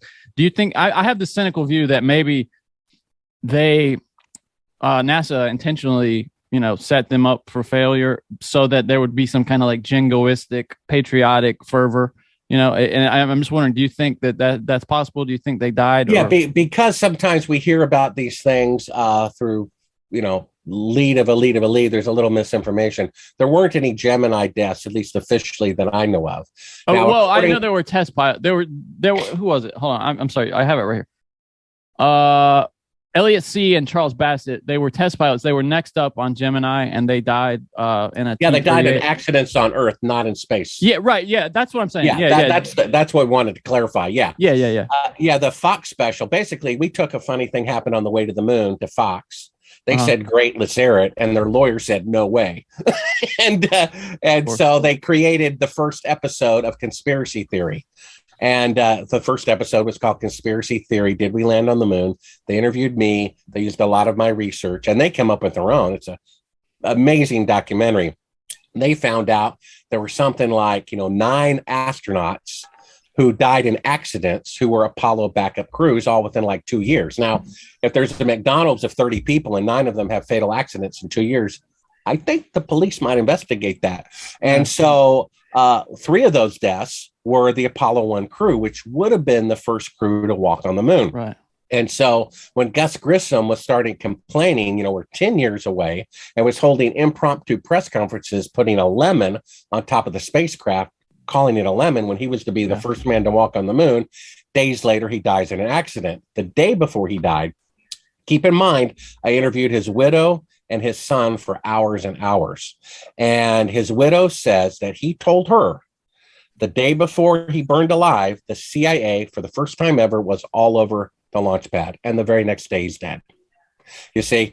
And so they have forensic evidence. And all of this I talk about in the book for the very first time, which is at Sibrel.com, because they asked me not to publish it during the time my film came out, because they were working on their own legal proceeding. Oh, interesting. Now I'm free to put this in the book. So one of the reasons that the government doesn't want the truth of moon landing come out, it's not just that they counterfeited the alleged greatest event in human history, it's that they murdered their own citizens to keep it a secret. And if you take it to the next level, to murder them, that took resources. That took, the wiring to cause the fake fire and the personnel and the paychecks that the personnel received from the CIA. So what they're really saying is not only did the government kill their own people to keep their crimes a secret, we paid for it, because that personnel and materials to commit those homicides were provided by 1/3 of the income of everybody in this country. So the first document of our nation isn't the Constitution, it's the Declaration of Independence. And it says these are the first rights that people have to what? Life, liberty, and the pursuit of happiness. What's the first one? Life. And they took it away of their own citizens to hide their own crimes, and they used the citizens' money to kill their own brothers. So it goes on to say, when any country becomes destructive, not as good, not where they should be, destructive of these ends, which killing their own people and financing it by their own citizens is, it is the right of the people to alter or to abolish it. And we are at that hour, I think, on November 22nd, 1963, because the dead man's nephew, who has more access to any information than than anyone else does, says 100% certain the CIA killed John Kennedy because he was going to shut down their department, which, I believe completely. It only takes about an hour of research to know that one. And then you have 3,000 architects and engineers saying, 9/11, was not done by foreigners. When you take an oath in the military, you take an oath against all enemies. And what are the two kinds? Foreign and domestic. And the boogeyman is always Russia or Iran or whatever. The people who faked the moon landing are Americans. The people who killed Kennedy are Americans in the government. The people who did 9/11 are Americans.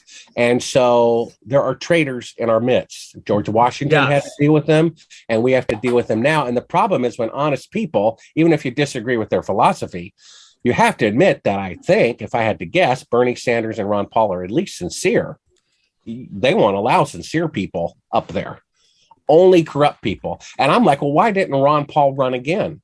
Because once he saw how corrupt he didn't want to go through. So what that means is honest, sincere people, once they don't even want to be at the top. So what's left? You know what, Mike Adams, I write for Natural News blogs, and he said something very profound. He said that the people who run this nation are gangsters. And if you look at Brennan, former CIA director, I mean, he even looks like a gangster. He looks like a gangster. And that's exactly right. You cross them, the guy who leaked the Democratic, stuff. Okay, so I go into this in my book. it took me 15 years to write the book, 2 years to edit it. And when I was just clarifying the information with the dead man's relative who was there when they filmed the fake Apollo 11 a year in advance, his house was broken into, even though he had a security camera password. The CIA knew all of that. They took all the documentation to prove his relative ever was there. And then 3 days later, they show up in person and say if they ever talk to Bart Sibrel again, they will kill him and his family. This was less than 2 years ago. So I called the White House press secretary, a United States senator on the Intelligence Committee, and the regional FBI to get whistleblower protection for this family member of this person. But you know what? He didn't care. He was dying too. And I haven't heard from him since. So this is an embarrassment. And the main embarrassment isn't that they faked the moon landing. That is embarrassing because it would hurt the heart the most, you know? If there were, even though it killed the fewest number of people, probably fewer than Kennedy, because they had to kill 200 witnesses to cover that up. They probably only killed maybe 8 people to fake the moon landing, right? But it would be the one that would bring about the most change because it's the most burned into people's emotions. They waved flags, they cried, they prayed for them, they held ticker tapes, prayed for them. They put it in an encyclopedia that's printed, you know, in every scientific book that they walked on the moon, and it's a complete lie. And so not only will people be outraged, the very next thing they're going to have to investigate is the Apollo 1 fire. Do you see that? And that's too much for the government to be able to allow. So even though, you know, all these documentaries about 9/11, they're openly on YouTube. That's 20 years ago. Who cares? They're in such control. They don't care. You can have all the evidence in the world about 9/11. So what? Has anyone gone to jail for it? Nobody. And I heard a news report the other day. They're still prosecuting something that happened 21 years ago. They still haven't gone to court yet in 21 years. I agree. So the moon landing, even though it's a long time ago, it's the most embarrassing one. And then it would prove that they murdered their own people beyond a doubt. And that's a little bit too much for them to handle. So that's why, you know, they're still to a certain degree. By them, you mean to handle by them as in like the people? You think it'd be too much for us to handle? No, it's too much for the CIA to handle. I mean, they don't want, in my opinion, although they could self-inflict wound and admit that the moon landings are fake to bring the dollar down, crash the economy, crash the stock market. And maybe they could do it, cause even more division, cause a civil war. I don't know. But I think at this point, the only reason they're threatening my source is because it's important to them for the truth not to come out. You know, and also NASA is a money-making machine. I mean, they make 50 mil a day off that thing. It's a money diverting machine, rather, because it's just all exactly. money. It's a front, obviously, and but then I just thought, believe it or not, just 2 days ago. Oh, okay. So if NASA is a front, what about the CDC, the FDA, the Department of Housing and Urban Development, the Interior Department? You know what I mean? They're all money laundering. They're doing token things. You know, they have to build some public housing. Otherwise, you know, people say, what you're doing. They have to, you know, get pollution out of some water. You know what I mean? They have to have some good advice about an illness or whatever. But if it cost in today's dollars $200 billion to pretend to go to the moon, shot in a TV studio, that, you know, where did most of that money go? And they admit, you know, we've misplaced $2.3 trillion. It's amazing. There's a congressional law in the 90s. Like Congress passed a law by like the year 2000. The Pentagon has to have an audit, has to show where you're spending money. They didn't do it. 5 years later, not done. 10 years later, not done. 15 years later, not done. It's a law. They're ignoring the law. They're in violation of the law. Nothing happens. So, you know, this is the world we live in. And so when I saw that tape, Sam, and it dawned on me, the window shot, they really did fake the moon landing. That shot is incredible. I'm like, oh my gosh, this is the world I live in. This is the country I'm a member of. People who do such a despicable thing as lie about such an important thing when they really didn't have to. They could have just said, you know, it's going to take more time. But for whatever reason, for money, greed, pride, whatever, they faked it. And it's significant spiritually. They faked the greatest event in human history. They boasted the ship that God himself could not sink about the Titanic. and back to the Tower of Babel, to reach the heavens, never finish. So it's this consistent thing that the greatest event of mankind has never actually done. The largest machine ever built, the Titanic, never makes one voyage. The tower to reach the heavens, never finished. And the greatest accomplishment, man on the moon, actually never done also. There's a spiritual thread going through here. All right, I have a couple questions. First of all, when I want people to go check out Funny Thing Happened on the Way to the Moon, what were some of the more shocking things you've learned in that film you got, and what does the movie talk about? Well, you know, what is really shocking about it is how simple it is to prove that they didn't go. First, all you have to use is deductive reasoning. Okay, so today, with 21st century technology, NASA can only send an astronaut 1,000th the distance to the moon. So what they're claiming is that with 1960s technology that had never been used before, with 1 millionth the computing power of a cell phone, they went 1,000 times farther than they can send an astronaut today, which means they were 1,000 times more technologically advanced in 1969 than they are in 2022, which is impossible. Technology doesn't go backwards. So that means they faked it. Otherwise, technology went backwards, which is impossible, which means they faked it. So that alone proves it. And then you can just show one picture from Apollo 17 that we show in A Funny Thing Happened on the Way to the Moon, where an astronaut shadow is at 12 o'clock, a rock is at 5 o'clock, sunlight is parallel no matter where you go. So if they're intersecting at 90 degrees from objects 5 feet apart, that means it's an electrical light, which means they're not on the moon. So you have that proof. That's all. Then we have the window shot of them faking a model of the Earth with the CIA telling them how to do it. So you have deductive reasoning, which proves that technology can't be 1,000 times more proficient 50 years ago than it is today. You have them faking a 1 foot model of the Earth in front of your eyes. You have shadows at 90 degrees from objects 5 feet apart, which is impossible in sunlight, which means it's electrical light. And then we have a deathbed confession of a guy who was there, who gave us the base, the code name, 15 people who were there.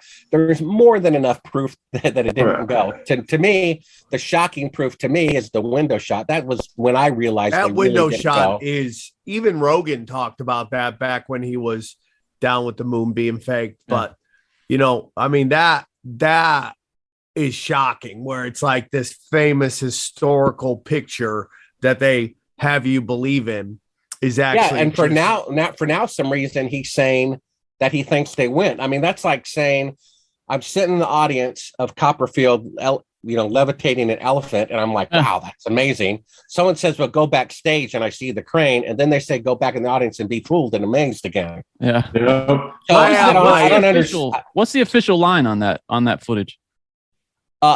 Actually, my greatest critic says that is them faking being halfway to the moon, but they went anyway. They say they're rehearsing it, and I said, okay, if every minute of the mission cost $1 million, and if every ounce cost $1 million, why go through this elaborate, model and extra equipment to fake being halfway to the moon when you could use the real Earth out the window? If you're really halfway to the moon, you would rehearse with the Earth out the window. So why do you need to create a fake Earth for the rehearsal? And in fact, that's destroyed a second time, because these actual clips, the best part of them, is part of the NASA record as being the Earth floating in space. It's the same shot, which in their documentaries they claim is the Earth floating in space. So it's amazing. My greatest critic admits that this is them faking being halfway to the moon, but they went anyway.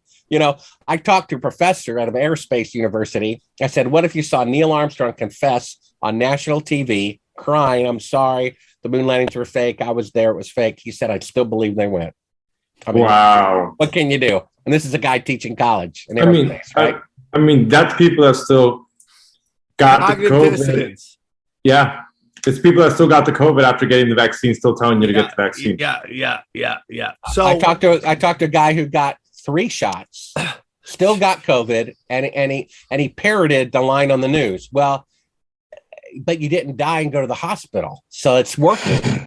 And I'm like, so you had 3 shots of something not to get the illness. You got the illness anyway, and you're still defending it because that's what you're trained to do in the media. It's unbelievable. Exactly. Now, I have a couple more questions. On this show, we've done episodes on are the Challenger astronauts still alive? That they went up, blew up. There's all these people that have the same name, look like them, but well-aged. What's your thoughts on that, Bart?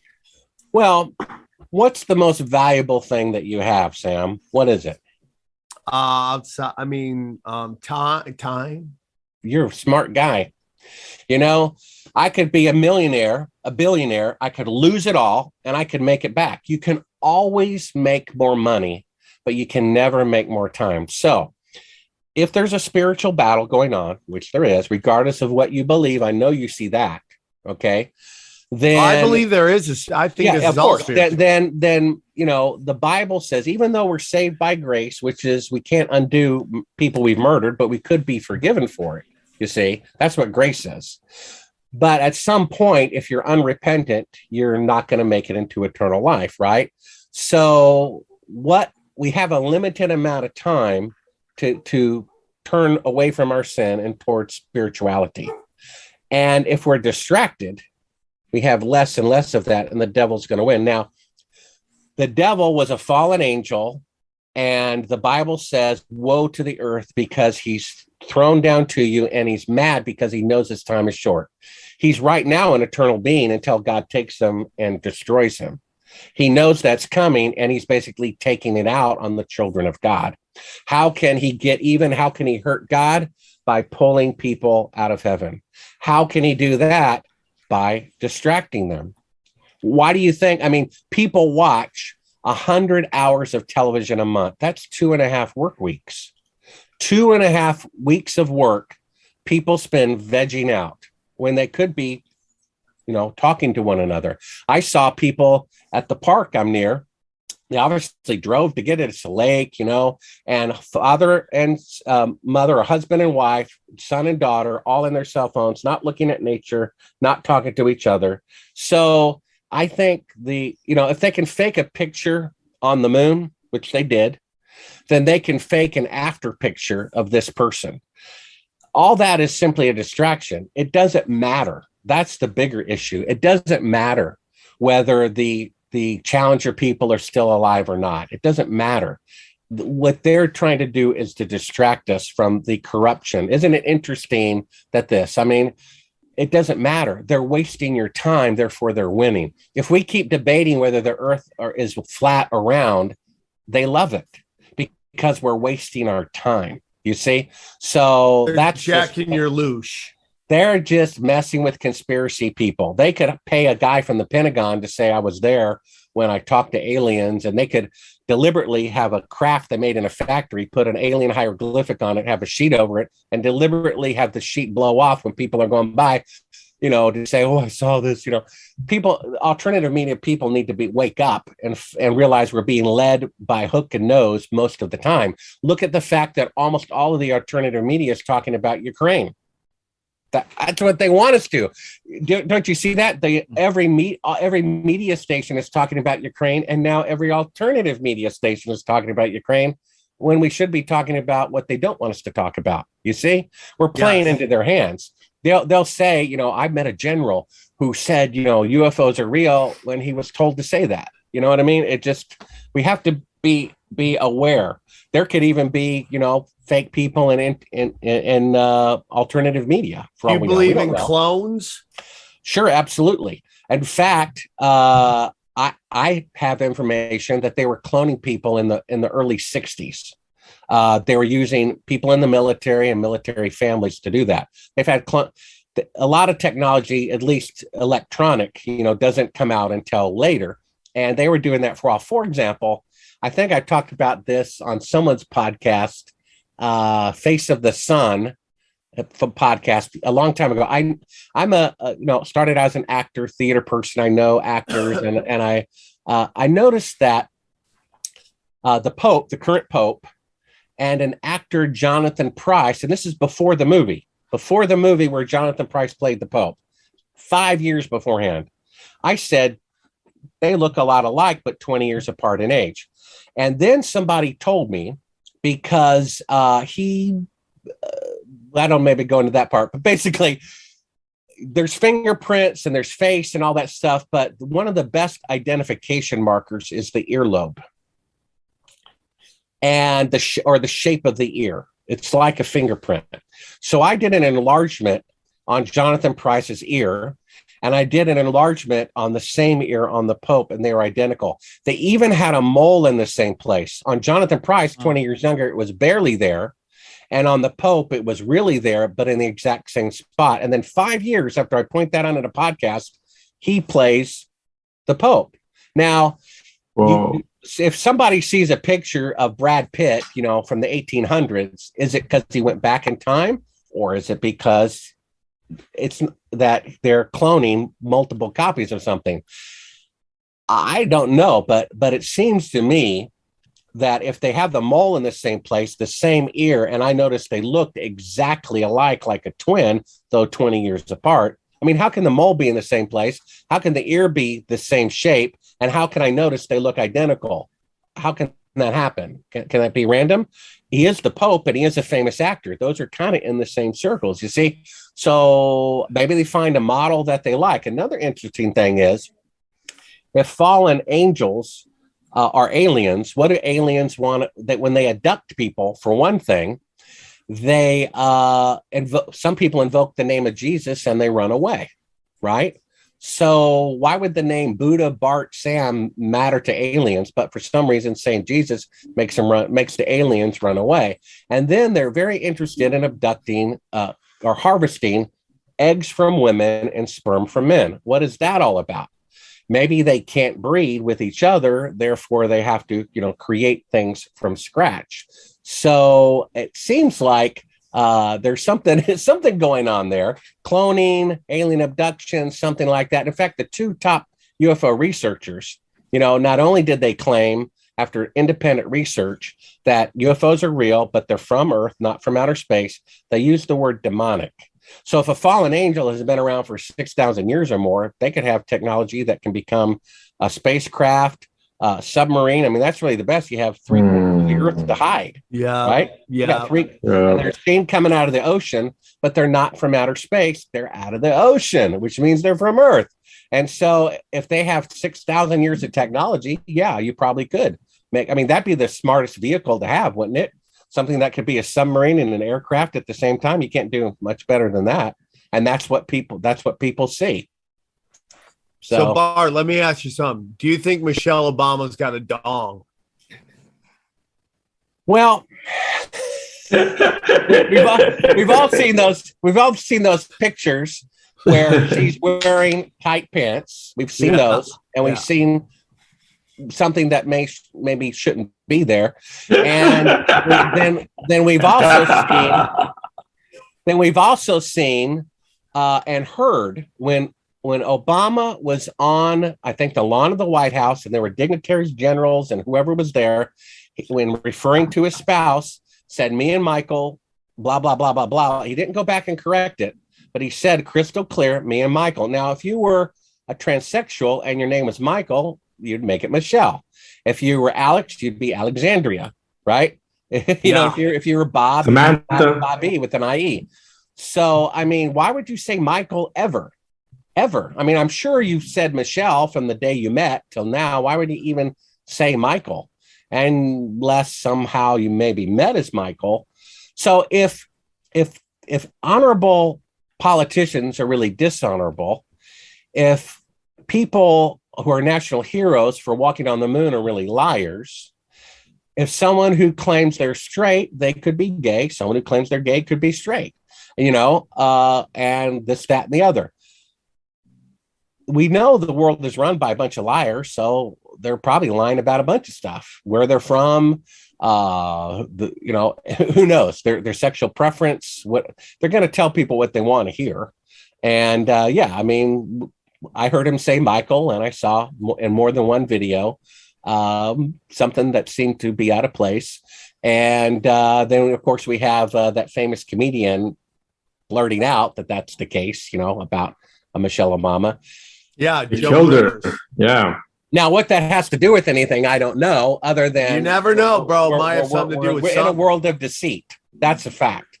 And people don't see that because they don't believe in God, so they have no concept of good and evil going on. I mean, why in the world, if Bill Gates' parents found Parenthood to basically, lower the population and of a certain ethnicity in particular, because they were racist. If that's his growing up philosophy, the world is overpopulated, when Elon Musk says it's not, you could fit everybody in the state of Texas, by the way. If he constantly says it, for example, I'm a filmmaker, right? I want to do a feature film. That's my dream. Now, do I just hope it happens? No, I have a script. I have 2 producers. I have a cast. I have locations. I have a plan. So if I'm a multi-billionaire and I think the world should be lowered by 93%, which is if you have a picture or a room of 34 people, he wants to get rid of 32 of them. If that's his goal and you're a billionaire, does he just sit back and, that'd be nice if that happened? Does he sit around and hope that it's going to happen? No, I think he has a plan. So why in the world would a guy who wants to lower the population by 93% invent a medicine that's going to save the lives of hundreds of millions of people? I mean, I think you can figure out that one. Isn't that a little contradictory? It doesn't make any sense. So the world is full of deception. They'll occasionally tell the truth, wicked, candle wick, but at least I would say half of everything in the world is a lie. I mean, advertising's a lie, and contracts and conversations and I watched a couple of Seinfeld episodes for the second time recently, and it's all about lying. The whole show is based on how funny it is to tell a lie. All the elaborate lies that they tell to not tell the truth. That's really the entire premise for all 9 seasons. Lying. Yeah. And they bring that into the culture. Lying is perfectly fine. And it doesn't say not to lie as the 10 Commandments. It does say not to lie against somebody, not to falsely accuse somebody, but you can imply that it's not lying. In fact, it does say in the end of Revelation, the unbelieving, the cowards, and all liars will be thrown into the lake of fire. So the first sin, of mankind, the first sin ever on planet Earth, it wasn't murder, it wasn't adultery, it wasn't robbery, it was lying. It wasn't even committed by mankind, it was committed by Lucifer. God didn't say that. He said this. He didn't say that. He said what he said. So, when I kill somebody, there's a dead body, there's the widow and the orphans. When I take your TV, there's that blank space on your wall, and there it is here. But when you lie, where is it? How many people are in jail for lying? It's an ethereal sin that you can't put your hand on. So it's the most devious, and it's the favorite of people who run the world. But what I discovered as I was writing Moon Man, which is at Sibrel.com, is that when a person lies, they're actually admitting what they're doing is wrong. Otherwise, they tell the truth about it. They lied about faking the moon landing because they knew faking the moon landing was wrong.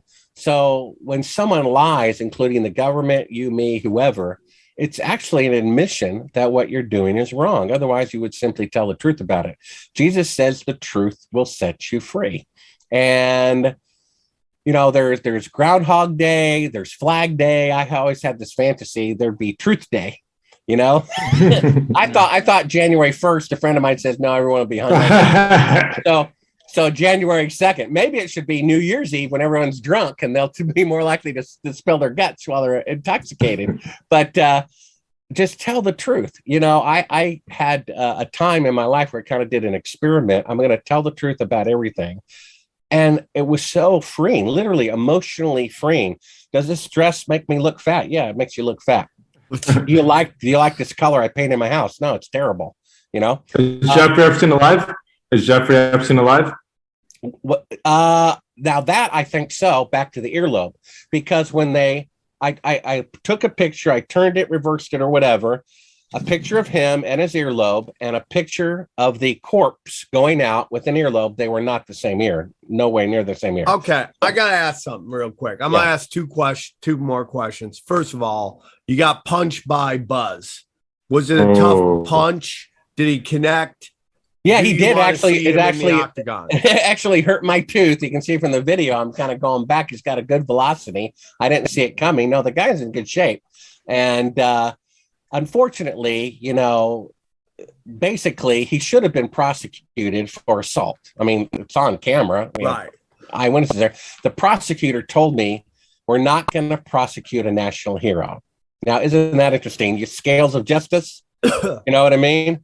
What is that? Aldrin over here, Bart up here. Isn't this the good side, I guess? So if I had punched him, I would have gone to jail. But him punches me, won't even do anything about it. You see that? Right. Yeah. And that's the real justice system. It's not fair. They target people. That's what the whole IRS thing. I did the math on it. They can make more money by charging a 10% federal sales tax than the IRS brings in, but they don't. Plus, they'd save $50 billion a year or something like that it takes to run the IRS, because it'd all be electronic, wouldn't need them anymore. You just pay as you go, and you collect all that undeclared income from drug deals and people who don't file their taxes because they have to spend it, and you collect it when they spend it. So they'd make so much more money without the IRS, but they can't have their Nazi attack dog without them. So they go after this person, but not that person, and it's all corrupt because the head of all these departments are appointed by the current president, who 90% is corrupt. So if anyone of the FBI says, even second in command of the FBI says, we need to investigate this person for this corruption, and if the guy above them or girl above them says don't do that, they don't do it. So the whole thing is just, corrupt beyond imagination. Beyond, the longer I live, the more corrupt I see the world as, and the more horrific the things that go on. You hear these strange, like I said, chemtrails, give me a break. Absolutely true. And then I heard, the Titanic was brought down because the Federal Reserve was people on. I'm like, whatever. Well, maybe actually. And then you hear about, blood of babies and all this weird stuff Jen Caviezel's talking about. And I'm thinking, that's, But then again, you look at the pictures in these people's houses of like child molestation, child rape, and all this stuff. Why would they have a picture? I mean, if I like sunflowers, it would be all over my house, pictures of sunflowers. And if they have pictures of baby rape and torture on the wall, I agree, bro. You know what I mean? I agree. It's kind of what I talk about with stand-up comics. Like these guys who talk about this dark stuff, including child pornography, child molestation. They do jokes about it. Now, I'll defend everybody's right to do jokes because I don't want to be the guy who decides what is right and wrong, even though I think those jokes are wrong. But then it just becomes a slippery slope. But I always think your act is a window into your soul. Now, if you had asked me, 3 months ago who my favorite comedian was, I would have said Dave Chappelle. And then I watched a special. I had Netflix for a month so I could watch one particular film. And I saw one special. It was great. I watched the next one. And he made a joke about a priest molesting a boy. And there's just nothing funny about that at all. You know what I mean? There's nothing funny about the Holocaust. There's nothing funny about molesting children. There's nothing funny about it at all. Now, he has a right to say it, and it is free speech, and he can say it. I think he needs to think about it a little bit more. That's not funny in the slightest bit. And how ironic that the church that's supposed to be, the closest church to God is the exact opposite. You know what I mean? And what are the two things they're known for? Doing something the exact opposite of creation and molesting children, you see? So how could that possibly? I mean, there's thousands and tens of thousands of indictments against priests for molesting kids. It's a culture. Yeah. And I'm like, and people still refuse to go to, they're still Catholic after all that. You know what I mean? It's crazy, dude. Which brings me to my next question. Our final question is Jesuits. What are your thoughts on Jesuits? Because I'm going to be honest with you, man. Here's my whole opinion on space is that I don't know what is going on out there because you don't. I was counting on you. I can't go out there. And I know that the heliocentric model was created by a Jesuit, which listen, if you ask me where we live, I think it's a realm. I think there is just this very special place we live that fits in the kind of what you're talking about, how it doesn't make sense, how there's life here, and that there's something special going on here. I'm open-minded to everything, from what your opinion of the, with the Narabu and even to the flat earth. I'm open-minded to it all because I can never get that high to see what it really is. But what are your thoughts on the Jesuits? Well, as best as I can understand, they're the CIA of the Vatican. The Vatican is its own legal country. It's a country. It's legally a country. And most people don't know this, but CERN is also a country. They say it's in Switzerland. They say it's in France. It's neither. It's a legal country, just like the Vatican, so that no one can legally stop whatever they're doing. No one can enter there legally. I mean, you could do it anyway as an act of war or whatever, or police stop them if they're doing something dangerous. But technically, legally, you can't enter CERN. You can't stop whatever they're doing. They're their own country. Imagine that. So basically, in Revelation 13, it says that there are two beasts. The first beast sits on the city with 7 hills, which is Rome. It's surrounded by 7 hills. But then there's a second beast, and it uses kind of terminology that you can interpret, which indicates that it's the United States of America, which is basically the bouncer, right, for the Vatican, who goes around overthrowing democratically elected governments nonstop. The bouncer of the United States, the second beast of Revelation 13. So basically, the bouncer of America is the CIA, and the bouncer of the Vatican is the Jesuits. You see, that's why they're in charge of the Lucifer telescope and nobody else. You see that? That's not an accident. I mean, you can look at the Supreme Court.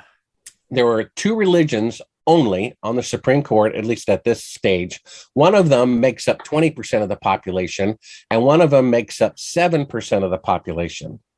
And all 9 justices are one of those 2 religions, without exception. Oh, that's statistically odd, isn't it?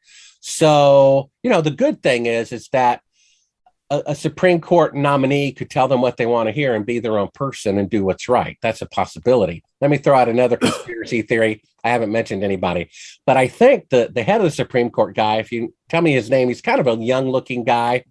I forget his name. Was it John Roberts? I think it's him. Yeah. There's a picture of him a year or so ago. He had kind of like a Band-Aid over his head. Yeah. And I'm sure he said he fell down or something. The Bible says the eyes are the key to the soul, and they probably are, but I don't know how to interpret them. As far as detecting lies, the mouth is a giveaway. When Obama was asked a simple question, like, where are you going to spend the Super Bowl, in 1 week, 2 weeks? He said, well, we haven't decided yet. And then he smirks a little bit. Just like Clinton, it depends on what is smirk. And a real liar can look you straight through the eye and lie. And they can just do it. But then they're proud of themselves, you see? And then they smirk a little bit. So John Roberts always has this, he's forgive me, I could be completely wrong, but my interpretation of pictures and personality of faces and facial expressions is he's a bit of a smart alecky, like I am pretty much.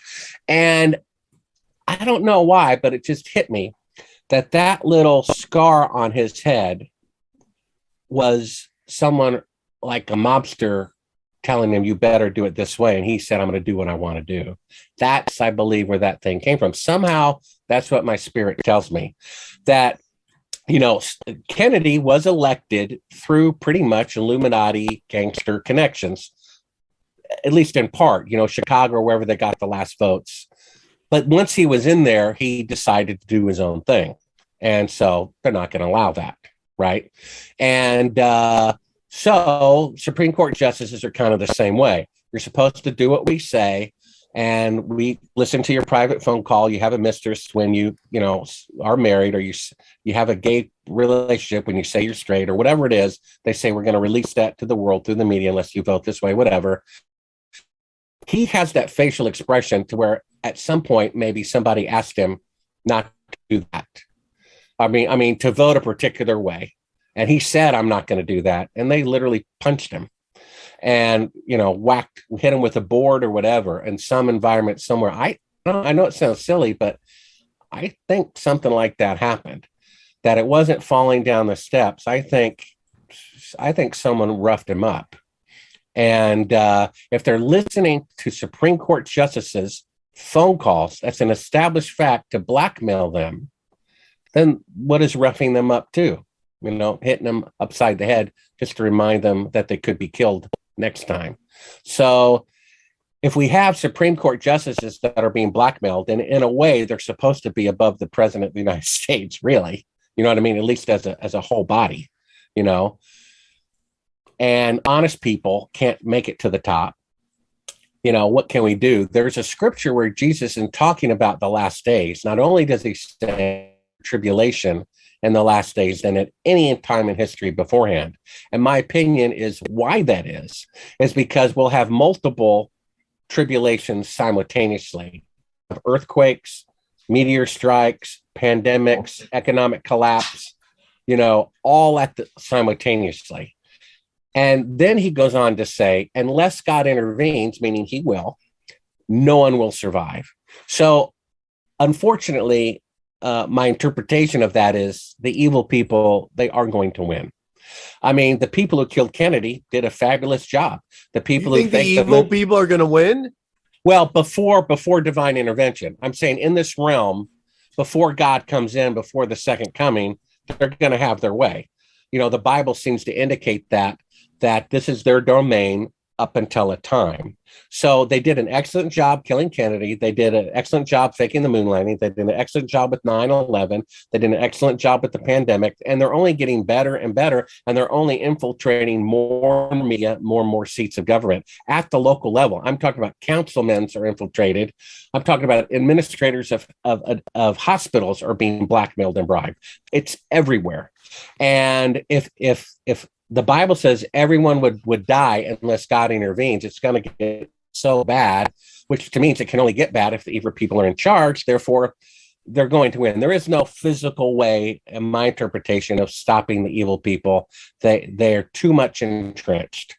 They could nuke us all if we get too close, if they wanted to. So what can we do on an individual basis? We can repent of our own sin, as Paul said, save yourself from this corrupt generation. And God saves you, but you qualify by simply repenting, confessing your sin and stopping it to the best of your ability.